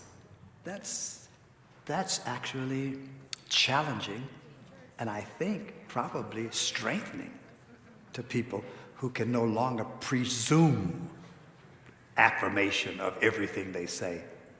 Women, that's one thing. Black women, that's a whole nother thing. Taken from the black Southern expression, you acting womanish. Mamas, nanas, aunties, church mothers, and other mothers confirmed, critiqued, and challenged their girl children to ensure that they not only survived, but thrived in a world often configured to destroy their creativity, intelligence, and womanhood. The word woman is just caught fire for all of us. It was different from feminist. It was our word. It was what our mothers called us, meaning that we were sassy, meaning that we were courageous. So womanist comes from black kind of southern folklorist way of talking about you are womanish, meaning that you are fast. It means that you are bold. It means that you break boundaries and you don't mind doing that in order to accomplish what you have to accomplish. Womanism gave me a language. It gave me a way of naming my own experience. In a society that does not privilege black women's knowledge production process, but rather typifies and culturally represents black women as less or substandard or subhuman in a variety of ways. So while the term womanist was introduced to the world in the 1980s, its meaning encompassed the lived experience of generations of black women in America. Women who, like their biblical foremothers, were legally, socially, and even spiritually relegated to the edges of the church and society. These women, by mother wit, sheer will, and passionate determination, charted their own course, rewriting definitions of what it means to be black, female, and made in the image of God. Katie Cannon and Dolores Williams, Joan Martin. These were the people that made me excited about being a theologian. They are the figures that gave life to my blood and thought, this is what it means to be a church engaged. We're the only ones we've been waiting for. It's not going to change unless we change it. It's not going to heal unless we heal it. In my congregation, which is multiracial and multicultural, I lead my congregation with a womanist sensibility. We're always thinking about how to story the gospel by any means necessary. And in a multiracial, multicultural church, the conversations about race and ethnicity and difference and class take on all kinds of nuances. And I think womanism, I'm thinking especially about Alice Walker's definition about we love all the people. And we understand that our cousins are, pink and beige and chocolate brown like me. That has been so important to me as I think about rehearsing the reign of God here on earth. And trying to help people understand what hermeneutics means. I'll have people in the classroom stand away from the window, stand back here, and tell me as you look through that window, what do you see? And they will give you what they see from this perspective. Then I'll have another student come up, right up on the window, who can see much more than the one from back here. And their description is so beautiful, widespread. 99 times out of 100, nobody will say, I see a window pane. Hermeneutic is what pane are you looking through? What is framing your perspective? And a female womanist perspective is not an African-American male's perspective. It's not a black liberation theologian. It's female. So the viewpoint of black women is essential for full understanding of what's going on in the world, as well as what God's Spirit is trying to stir up amongst the people. Because women represent more than half of the African American community and more than half of black people all over the world. So why are you going to X that out? You can't X that out. To X that out is to X out humanity.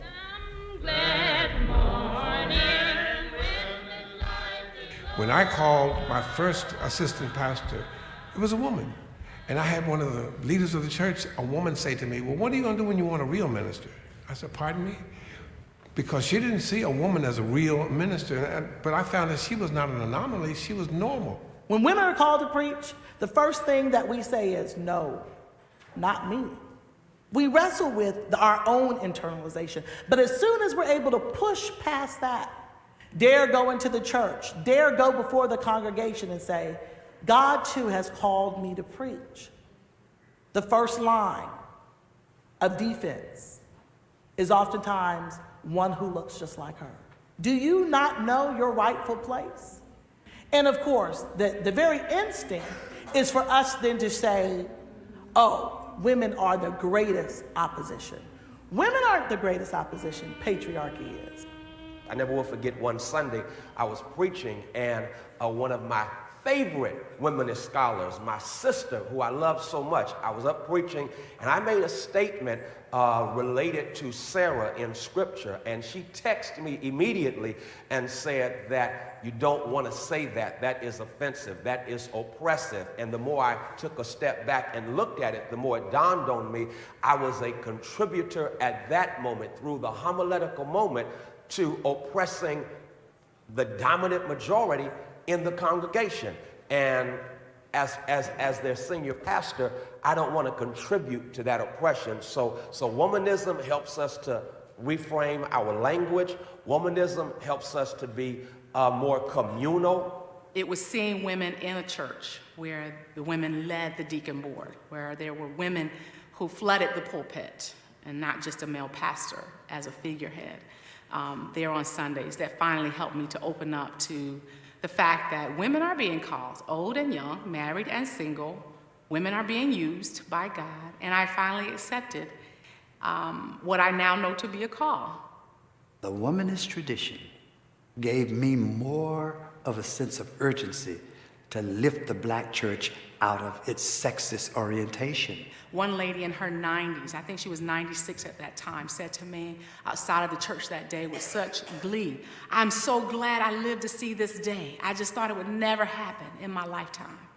I thank God that womanism gave me the strength to stay the course, that she would live to see that day, and that I would be a part of her experience.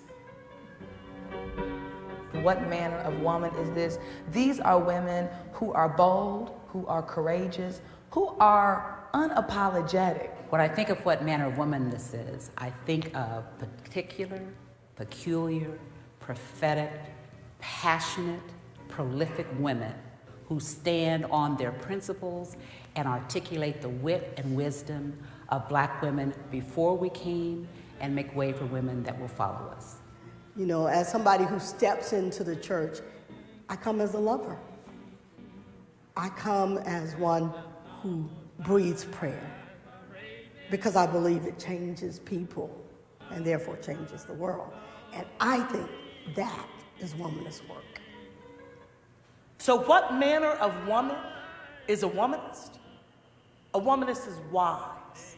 Yes, she's radical, but she's traditional. Yes, she's self-loving, but she's engaged. Yes, she's subjective, but she's communal. She's redemptive, but she's critical. Womanism is what the black church needs. I would dare say is what America needs if we're truly going to embrace the best of who we are as a people who believe that we were all fearfully and wonderfully made and equally created by God. We must now honor, affirm, and support voices, womanist voices, and other voices who support a holistic vision of freedom and justice for all people. So the black church, for me, needs black women, but more than that, we need black women out front, leading. We need black women manifesting all of the gifts they bring to the table. And there's many doors left to open.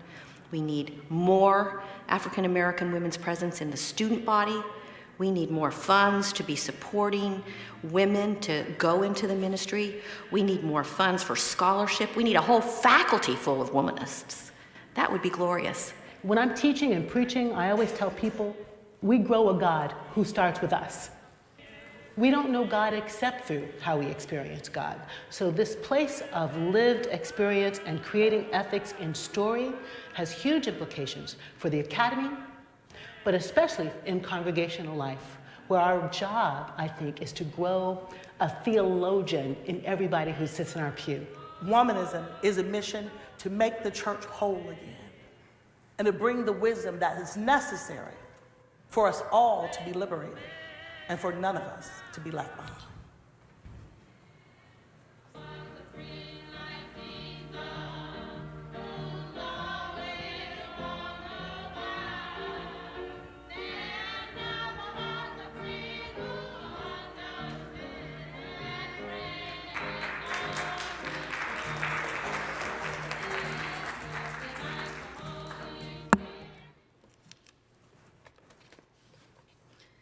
Amen. I hope you enjoyed the video, the documentary. I hope that that was helpful in explaining more about womanism.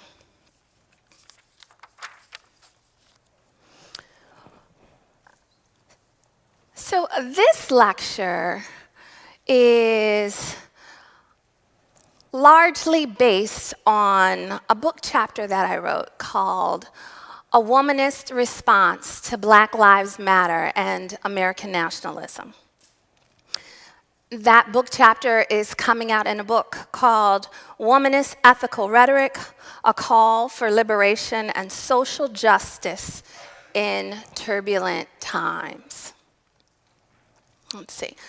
So one thing that's different about this particular lecture is that you don't have to worry about me with the clicker. You don't have to worry whether or not the slides will match up, because our media team, they're going to take care of the clicker situation for this second lecture. Oh, and again, the book chapter is coming out in Womanist Ethical Rhetoric, A Call for Liberation and Social Justice in Turbulent Times. That book is edited by Annette Matlock and Sharice Glenn, and it is coming out this year, I'm guessing this spring. All right. The next slide. There we go. When it comes to Black Lives Matter, most of us are familiar with the names Trayvon Martin, Eric Garner, Michael Brown, Laquan McDonald, Tamir Rice, Freddie Gray, and Sandra Bland. We know that these individuals were unarmed blacks killed by police or in police custody between 2012 and 2015. But do we know about Akai Gurley, who was fatally shot while walking down the stairs by a ricocheting bullet that was fired by a police officer in the stairwell? Have you heard of Jonathan Farrell, who had gotten in a car accident, so he walked to a nearby house, knocked on the door? The homeowner got scared, called the police. When the police came, they shot him 10 times. He was killed while asking for help. Or what about Michelle Couzeau, Tanisha Anderson, or Natasha McKenna? All three of these women suffered from mental illness, and all three were killed in police custody. Kelly Brown Douglas argues in Stand Your Ground, Black Bodies and the Justice of God, that black bodies of fatal violence are presumed guilty of bringing their deaths upon themselves. This presumed guilt of dead black bodies has left the black community asking, when will the state stop sanctioning anti-black violence? When will black life be seen as valuable? When will the families of modern day lynchings ever get justice for their lost loved ones? Ursula Orr suggests in her book, Lynching, Violence,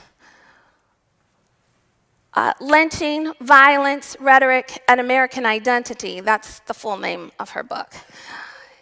There is no justice for people already presumed to be disposable.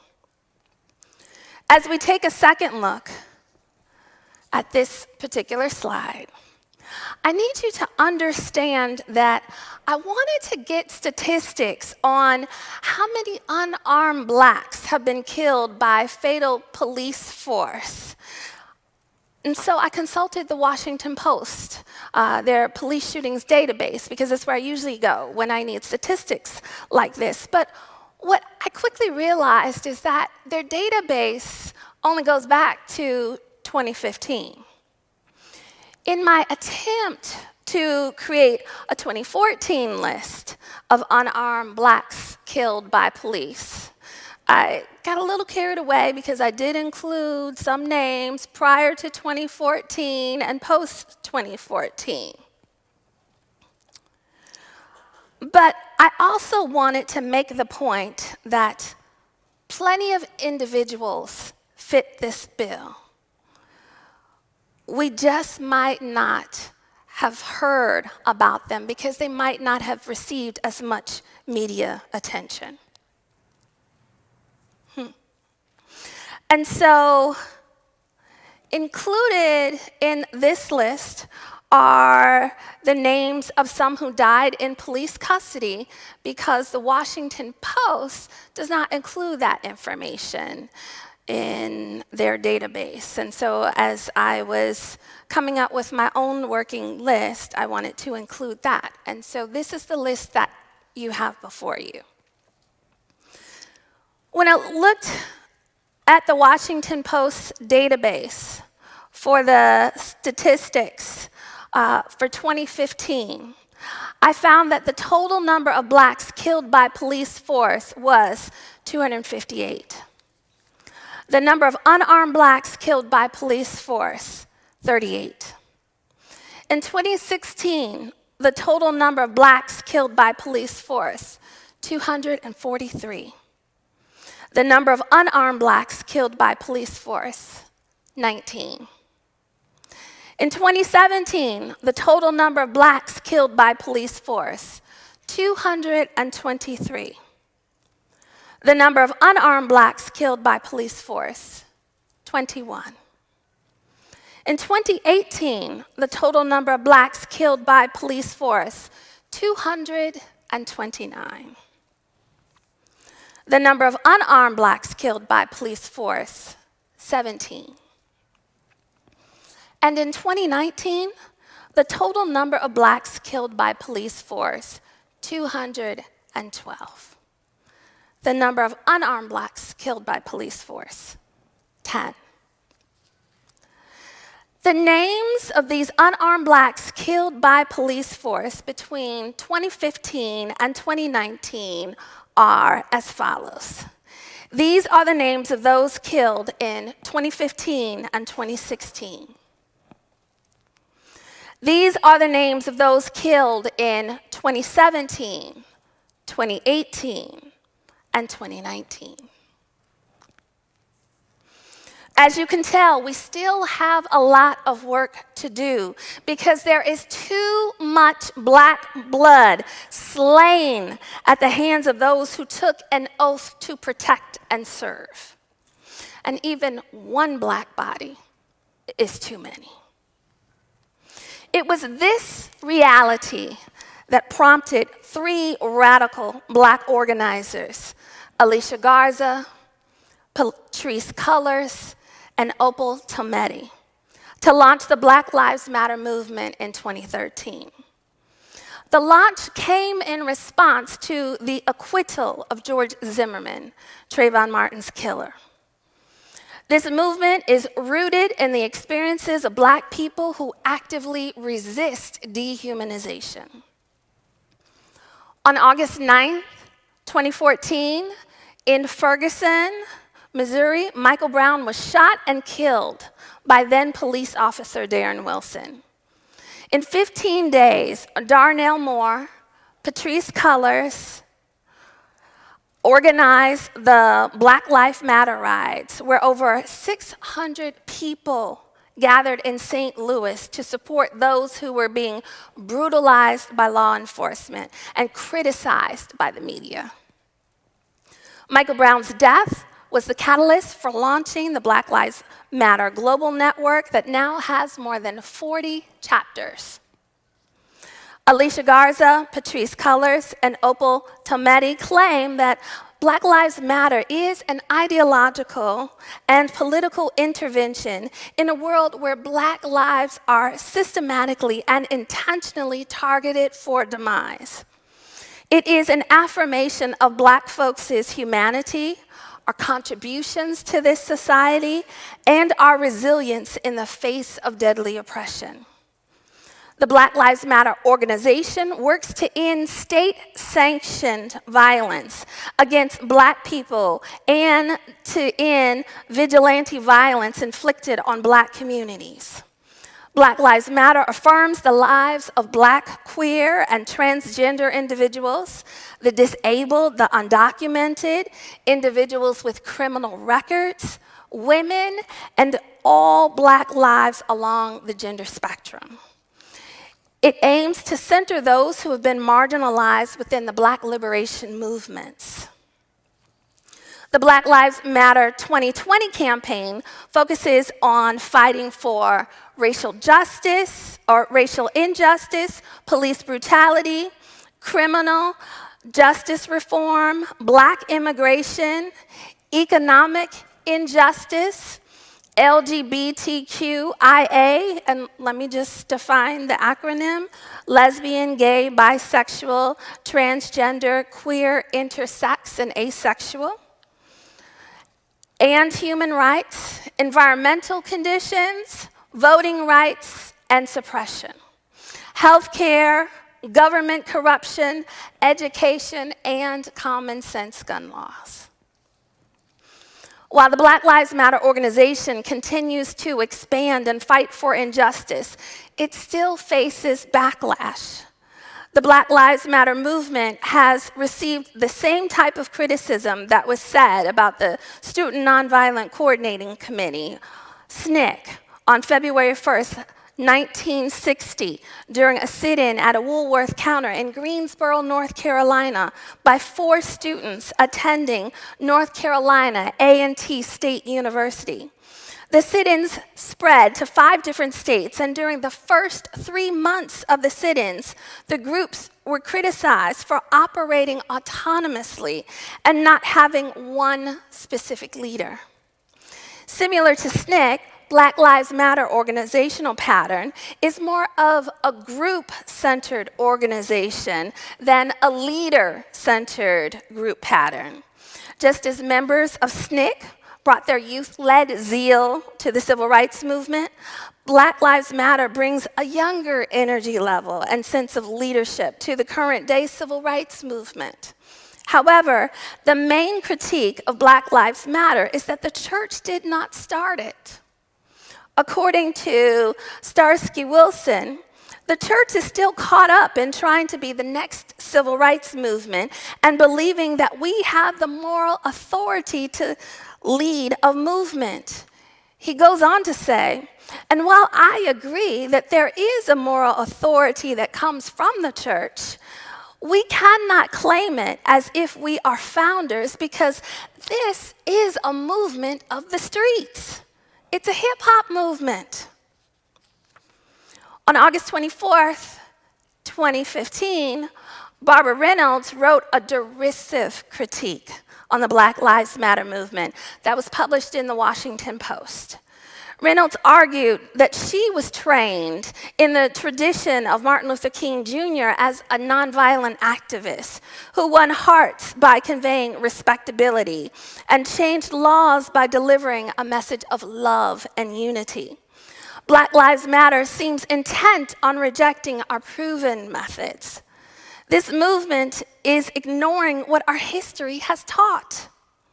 She claimed, at protests today, it is difficult to distinguish legitimate activists from the mob actors who burn and loot. The demonstrations are peppered with hate speech, profanity, and guys with sagging pants that show their underwear. Reynolds criticized Black Lives Matter for its questionable strategy. She suggested the loving, nonviolent approach is what wins allies and mollifies enemies.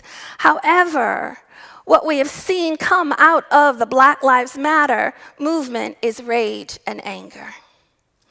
The questionable strategy that Reynolds was alluding to is Black Lives Matter's anti-respectability politics.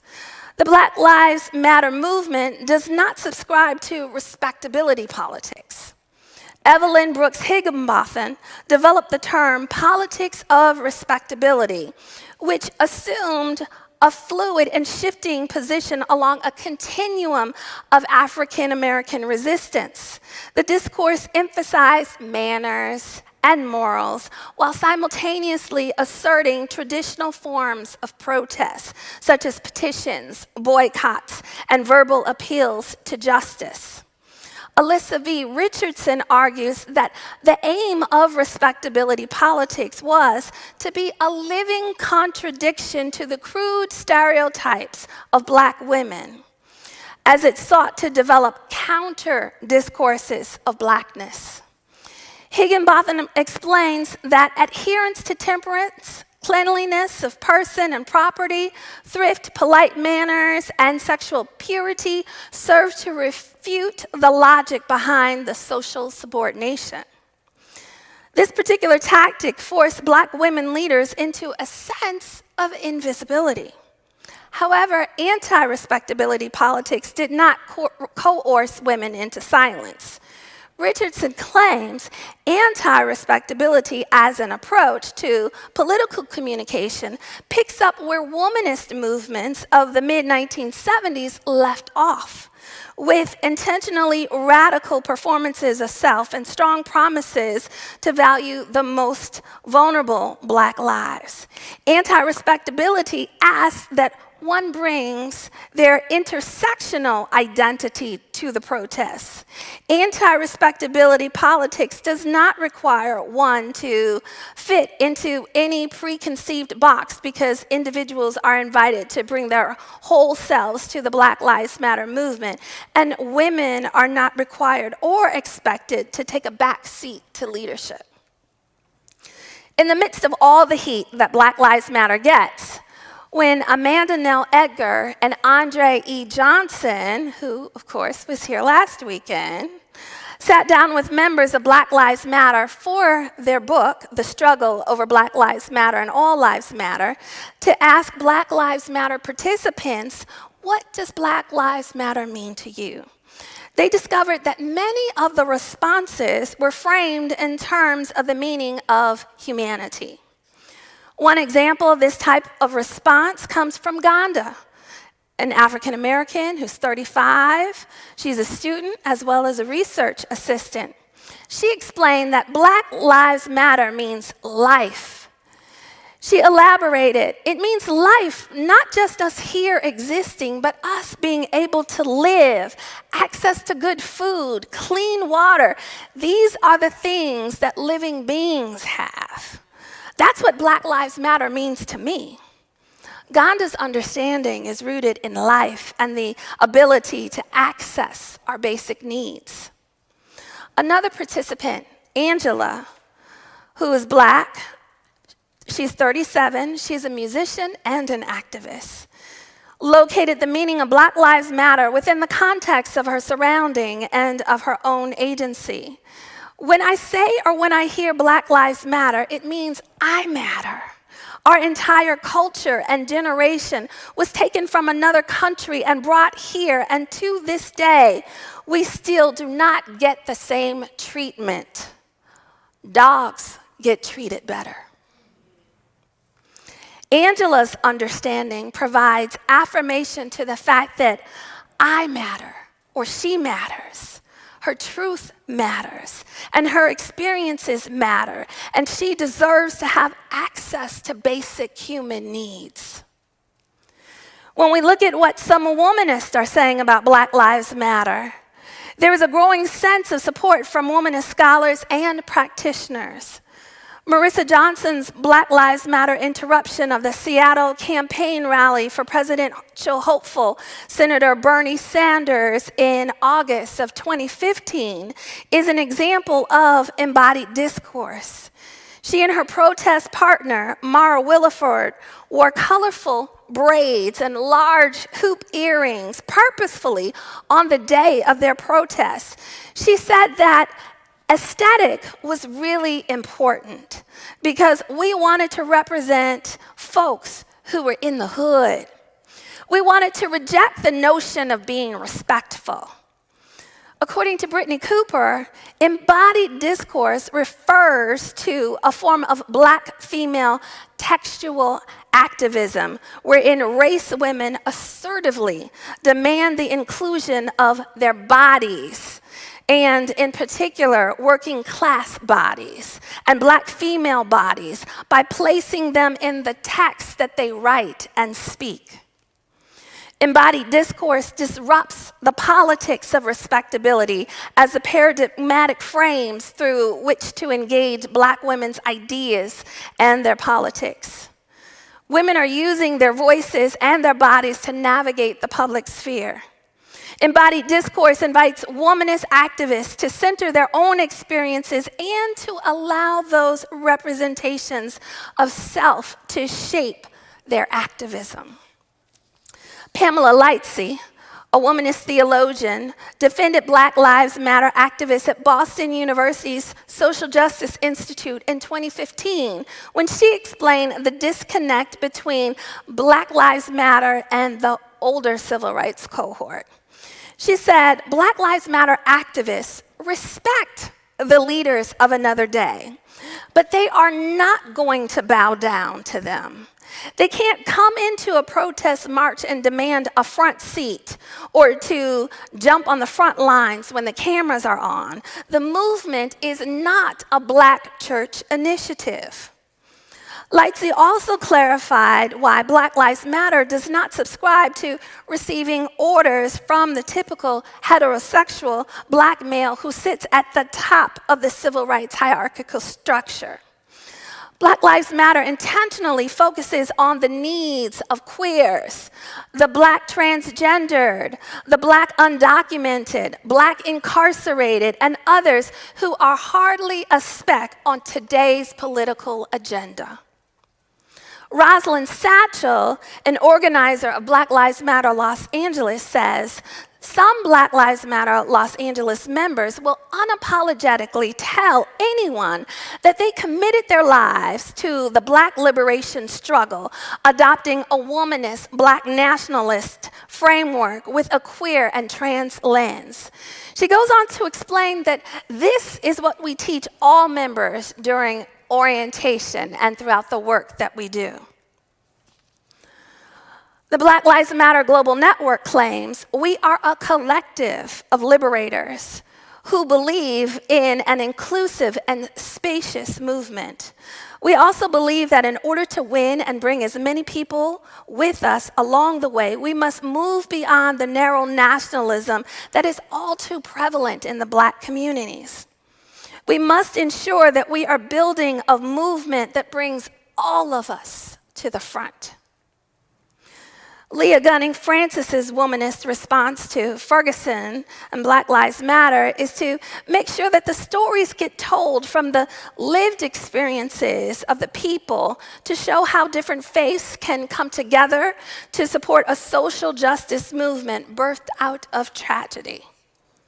Her book, Ferguson and Faith, Sparking Leadership and Awakening Community, demonstrates how various faiths come together in the fight for humanity. More specifically, how various womanists are fighting for liberation and social justice of police brutality victims alongside the Black Lives Matter movement.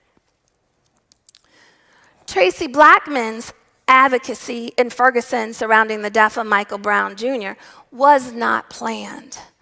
A year before the killing of Michael Brown, Blackman had performed a funeral for a 21-year-old woman who was killed in a drive-by shooting while holding her 9-month-old child. A friend of the deceased, whose name is Sierra, attended the funeral and asked for Blackman's business card after the service.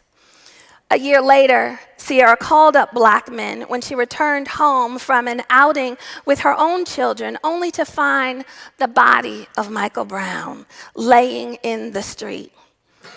Sierra told Blackman, "You don't know it, but since that day, you've been my pastor, and I need my pastor to come to Canfield."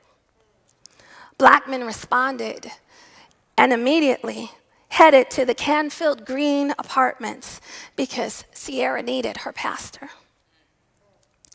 Blackman read a lot of social media posts from her clergy colleagues and later put up a post saying rather flippantly, well, if all we're going to do is wait and pray, can we at least do that at the police station? Immediately, people responded asking what time. Blackman candidly talked about a 3 p.m. meeting at the police station as a God moment because she was able to see God bring diverse people, clergy and non-clergy of different faiths together for a common cause. From that day forward, Blackman became a constant figure, speaking at rallies, hosting community forums, and delivering speeches in various venues that speak truth to power alongside the Black Lives Matter movement. Now, as we begin to wrap our mind around American nationalism to uncover the womanist critique, let me tell you a little bit about Tracy Blackman, because this entire section of the lecture is based on my rhetorical analysis of Blackman's speech, If These Walls Could Talk. Blackman is ordained in both the African Methodist Episcopal Church and the United Church of Christ. She is the first female to serve as senior pastor of Christ the King Church in Florissant, Missouri, and serves as the executive minister of justice and witness of the UCC denomination. On January 21st, 2019, Blackman delivered If These Walls Could Talk at the St. Louis History Museum in honor of the Martin Luther King Jr. holiday. She began her speech by quoting Dr. King's September 13, 1964 address, East or West, God's Children, delivered first in West Berlin to a group of 20,000 people, and then in East Berlin to an audience of 4,000 people. The speech was 3 years after the Berlin Wall was built, dividing the Soviet-occupied East Berlin from the US-occupied West Berlin. His speech reminds us that our destiny binds us together in common humanity, common history, common calling, and common hope for the salvation of the world. King's quote is as follows. It is indeed an honor to be in this city, which stands as a symbol of the divisions of men on the face of the earth. For here on either side of the wall are God's children, and no man-made barrier can obliterate that fact. Whether it be east or west, men and women search for meaning, hope for fulfillment, yearn for faith in something beyond themselves, and cry desperately for love and community to support them in this pilgrim journey. Blackman opens her speech with this quote from King to not only lift up the divisiveness that the Berlin Wall created between East Berlin and West Berlin, but to help us realize that the U.S. border wall is perpetuating the same dissension here in the United States. The Berlin Wall serves as a metaphor for the U.S. border wall, which means that King's words to East and West Berlin are applicable to the United States and Mexico. King reminds us that on either side of the wall are God's children, and no man-made barrier can obliterate that fact. King was saying that regardless of our barriers, our destiny binds us together, and our common humanity makes us sensitive to each other's suffering. Blackman goes on to explain that many people were killed during the 28 years the Berlin Wall divided East and West Berlin, yet 75,000 were able to escape. She says, history has proven time and time again that humanity's insatiable thirst for freedom is so strong that people will risk their lives to quench it, no matter what the barriers may be. And there is no wall, neither physical or otherwise, strong enough or high enough or entrenched enough to stop those who seek freedom. This insatiable thirst for freedom gets illustrated when Blackman recaps King's visit to Berlin by explaining that King visited a site earlier that day where border security shot at a man named Michael Myers more than 300 times for trying to crawl under the barbed wire fence at Checkpoint Charlie so that he could escape the communist sector of the city for the democratic sector of the city. Myers survived the attack, but only with the help of U.S. soldiers on the western border. Blackman admits that the words from King's speech are eerily haunting, and then lifts up the fact that King was one who dedicated his life to tearing down walls that divide humanity. On the 20th day of a partial government shutdown over funding for a border wall that holds hostage the economic safety and stability of over 800,000 furloughed federal workers who have not received a paycheck in almost 3 weeks, Blackman begins to define her metaphor by pointing out that she's really talking about the present-day divisiveness at the U.S.-Mexican border and Trump's political gain to use federal workers as pawns in some scheme to shut down the government over funding for a border wall. She notes that we are more concerned with winning and less concerned about advancing humanity. Blackman poses rhetorical questions regarding what King might say about today's America, the state of our union, and the failure to build bridges across political divisions.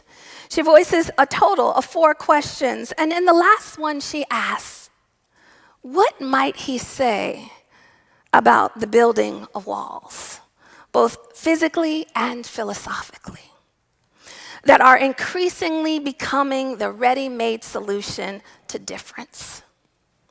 Her answer is, America is in trouble. According to Blackman, the same pressing question that King asked in 1967 in his book, Where Do We Go From Here, Chaos or Community?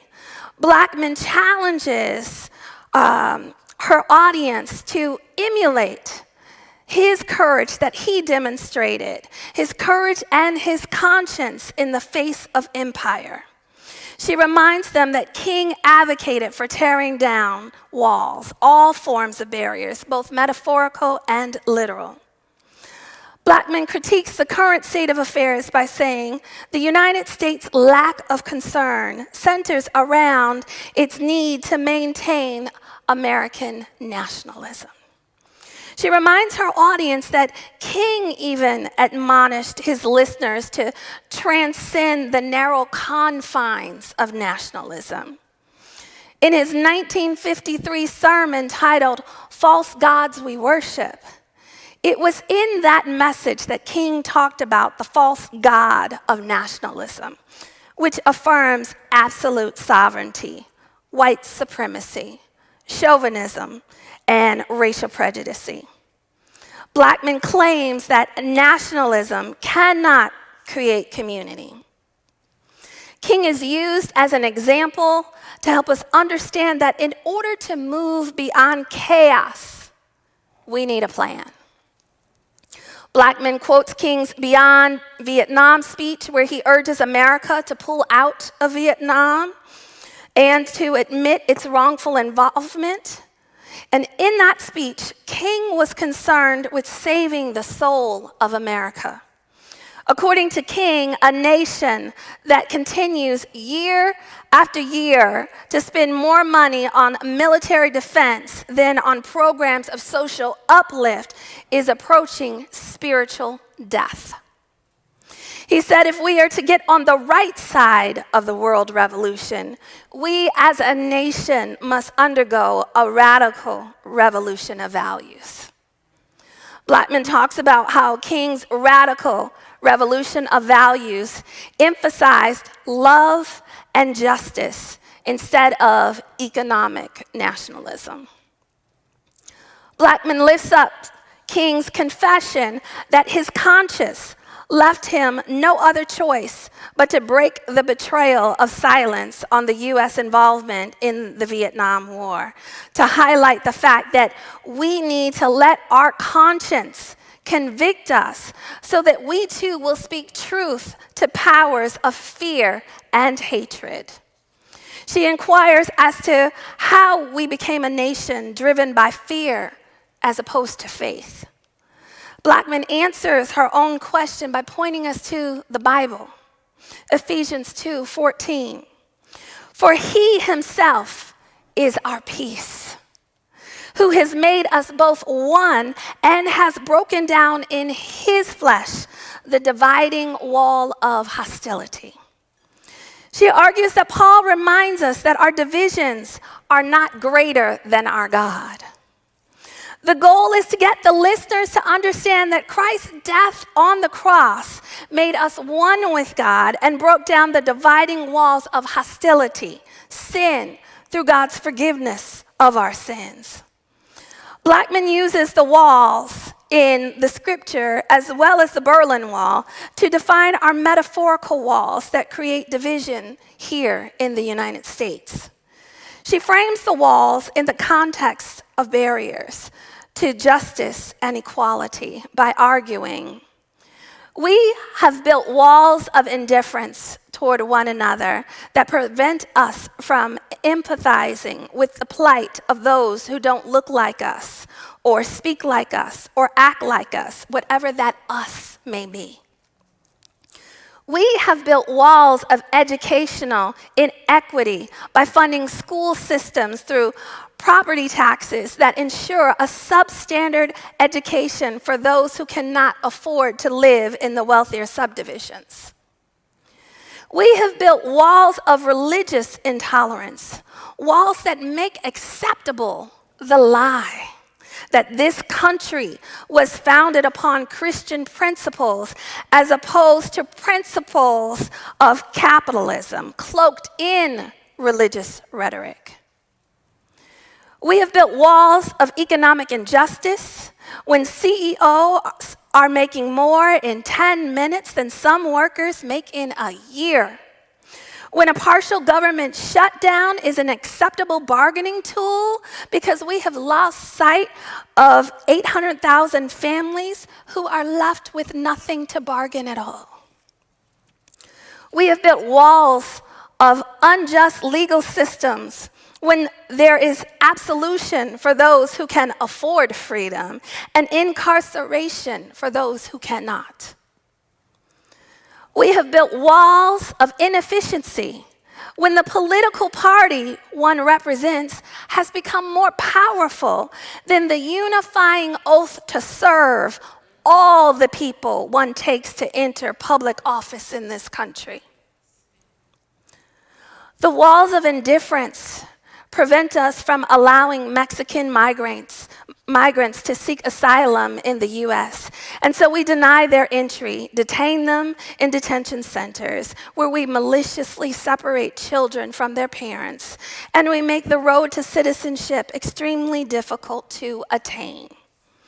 The walls of educational inequity gentrify our school systems by funneling the least amount of government funding to the most impoverished communities and the maximum amount of funding to the wealthiest communities, thus guaranteeing the best education to the more affluent students and a substandard education to our poorest students.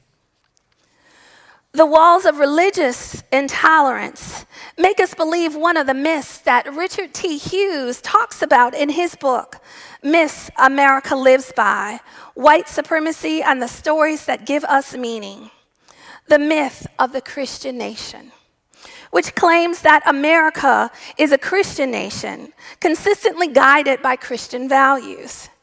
Hughes argues that the founding fathers guaranteed religious liberty and then pushed those doctrines and creeds off to the fringes of the republic, On a minimal scale, the Declaration affirms common religious sentiments, but the Constitution only mentions religion in the First Amendment as it applies to Congress, not making laws to be a respecter of religion.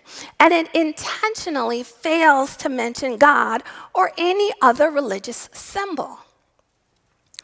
The walls of economic injustice, which make room for unequal pay, not just across the gender line, but it denies access to free labor markets because wages are so low that people are unable to save for the future. These walls also allow employees to be used as pawns in a political game of chess that leaves the employees with nothing to bargain with in our free market because they were forced to go without being compensated for 35 days while the elected officials who made this a reality continued to receive their paychecks. The walls of unjust legal systems disproportionately incarcerate Black and brown bodies. The prison system seems to treat the wealthy, guilty prisoners better than the poor, innocent prisoners. Michelle Alexander, a former criminal attorney with the American Civil Liberties Union, the ACLU, argues in her book, The New Jim Crow, Mass Incarceration in the Age of Colorblindness, that the criminal justice system is not just another institution infected with racial bias, but rather a different beast entirely. She says, I came to see that mass incarceration in the United States had, in fact, emerged as a stunningly comprehensive and well-disguised system of racialized social control that functions in a manner strikingly similar to Jim Crow. Alexander explains the parallels between the systems of social control by stating, once they, the prisoners, are released, they are often denied the right to vote. They're excluded from juries and relegated to racially segregated and subordinated existences. So through a web of laws, regulations, and informal rules, all of which are powerfully reinforced by social stigma, they are confined to the margins of mainstream society, and they are denied access to the mainstream economy. The walls of inefficiency within political parties that cause elected officials to forget about their oath to serve all people is how Donald J. Trump became the 45th president of the United States. In fact, Hughes argues, had there been no President Obama, there would never have been a President Trump. When candidate Trump promised he would make America great again, which served as not only his campaign slogan, but his main campaign agenda, most Blacks automatically knew what that meant. He would take back the country by reclaiming and openly welcoming the reign of white supremacy. Trump did not need political experience to get to the White House as long as he could deliver on his campaign promise of white dominance and control. Blackman reminds us that on both sides of these walls that act as barriers to justice and equality are children of God. She challenges us to examine our own personal walls that we erected, the divisions, the stereotypes, the scapegoating, the ease with which we blame our circumstances on others. We have to self-examine the barriers we built and tear those walls down to fully participate in fighting against our common challenges, war and poverty, injustice and inequality. Next, she reveals her plan by instructing us to build bridges instead of walls, because healing comes when we dare to be vulnerable enough to be healed. Let me say that again. Healing comes when we dare to be vulnerable enough to be healed. That sounds like a Selah moment to me. For Black men, it is not enough simply to halt the erection of new walls or to tear down walls. She urges us to build build bridges, bridges of access to resources to fix our failing school systems, bridges of access to excellent and affordable health care so that we all can live well lives, bridges to citizenship that honor the contributions of all of humanity in making this country great. Bridges to living wages for honorable work so that the economic stability of our entire region can be actualized. And bridges to responsible criminal justice reform that reduces recidivism and promotes rehabilitation. Black men's plan is geared toward the wholeness and well-being of all of humanity. She fights for the substandard school systems, the poor and middle class who are unable to afford the skyrocketing health care and medication costs, those who unlawfully sit in jail because they do not have enough money to afford to pay for their freedom, the migrants seeking asylum who need a clear road to citizenship and adequate rehabilitation for criminals that will cut down on the chances of them becoming repeat offenders. Blackman says we cannot allow fear to drive us to abandon a solidified front that demands equity for all of God's creation. In times of great fear and trepidation, we must resist the urge of self-preservation and boldly declare justice can never be about just us. In her closing remarks, Blackman quotes, for the last time, King's Beyond Vietnam speech, because she believes his words are still true today.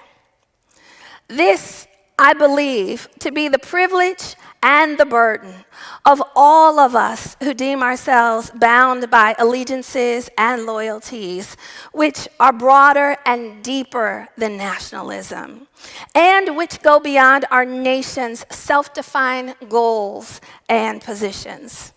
We are called to speak for the weak, for the voiceless, for the victims of our nation, and for those it calls enemy. For no document from human hands can make these humans any less our kindred.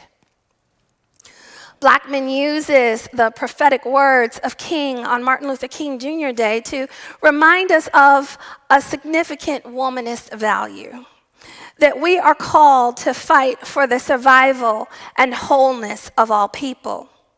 We must advocate for those who are unable to advocate for themselves, those who have been silenced, and those who have been marginalized.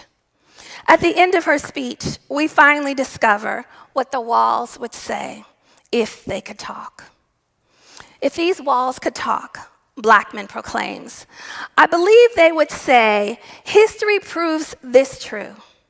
No wall built to divide us will ever stand the test of time. From Jericho to Berlin to our southern borders, the walls must come down, because on both sides of every wall, God's children are present. Let's look at some of Blackman's rhetorical strategies. Blackman clearly uses King as her rhetorical artifact. She uses the sermon East or West, God's Children. She uses his book, Where Do We Go From Here, Chaos or Community. She uses the sermon False Gods We Worship. And she even uses his Beyond Vietnam speech. Her use of King helps us understand where we have gone wrong as a nation. We need a radical revolution of values, love, and justice. And the only way we can move beyond chaos is by having a plan. She uses the Berlin Wall as a metaphor for the U.S. border wall. She employs a rhetorical Jeremiah. King becomes the prophet that's calling us back to our original beliefs and values. And then Blackman serves as the prophet who is calling us back to our belief that Jesus already tore down every wall that divides us. She poses rhetorical questions. What might King think of the state of our union today? What shall be the response of our conscience to speak unflinching truth to internal fears and hatred that threatens to undermine our society?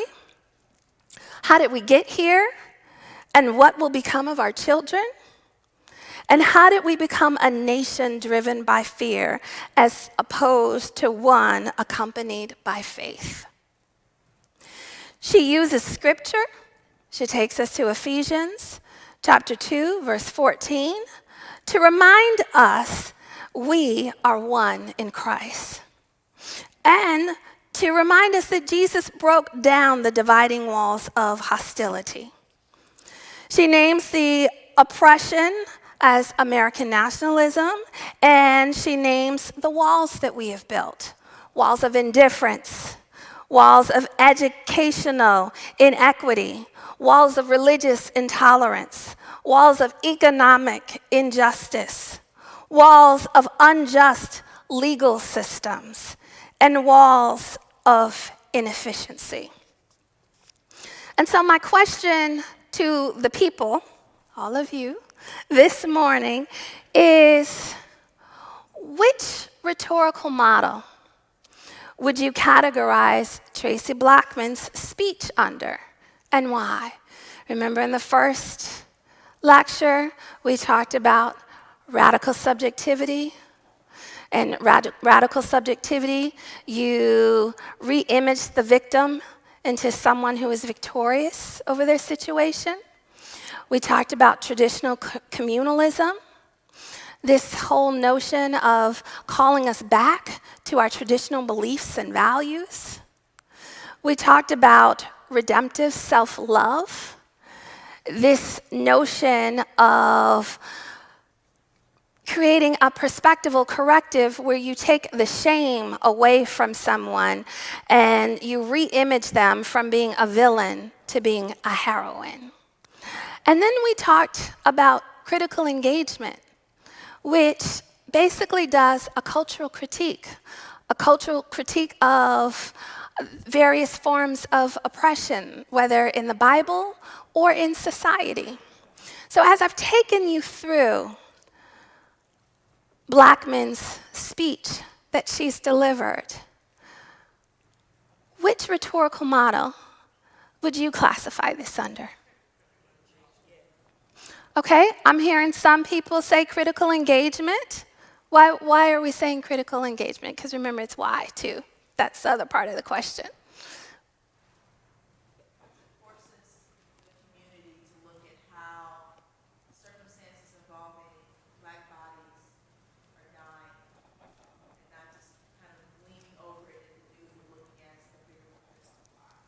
Okay, all right, so you're saying because it forces us to look at these forms of oppression that she's calling out in the speech. And so she's naming them, she's looking at American nationalism, and she's giving us this critical womanist lens to do that. Okay, anyone else? Everyone doesn't have to have the same opinion. Yes, I see you at the microphone. I think it's all of them, but you just have to prioritize them. Right, so you can touch in every aspect, because when you're talking about Black bodies, that has so many elements to it. Absolutely. Because you have to go back to say, who was the person? How did he get there? What happened? What is his story or her story? What is her life story? Right. So I think that they're all there. It's just a matter of prioritizing them. Okay, and I agree when it comes to womanist preaching that you will definitely have the crossover. It's just that when it comes to categorizing something as representing the first tenet, the second, the third, or the fourth, you have to look at what is the dominant characteristic that seems to be most profound in this particular speech or this particular sermon.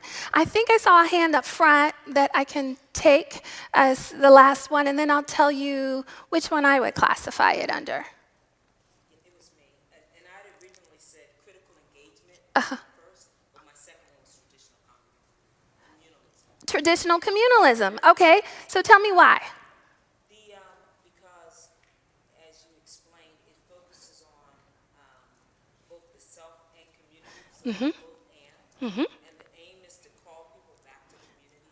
So her whole themes of we are all one humanity, and we have constructed these artificial walls to try to divide us. Okay, so let me just repeat what you've said so far.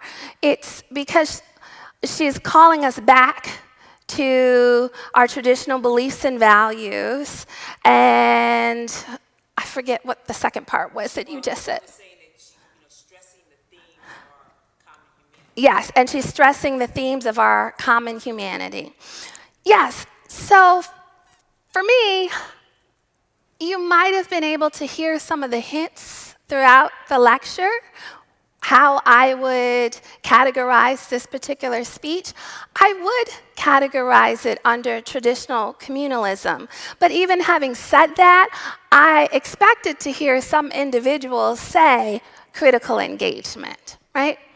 Now, I would classify it under traditional communalism because she's clearly using King to call us back to beliefs and values. And then she herself steps into that role of calling us back to beliefs and values. And so that, to me, was the dominant piece that causes me to categorize this particular speech under traditional communalism. Thank you all so much. You have been so gracious.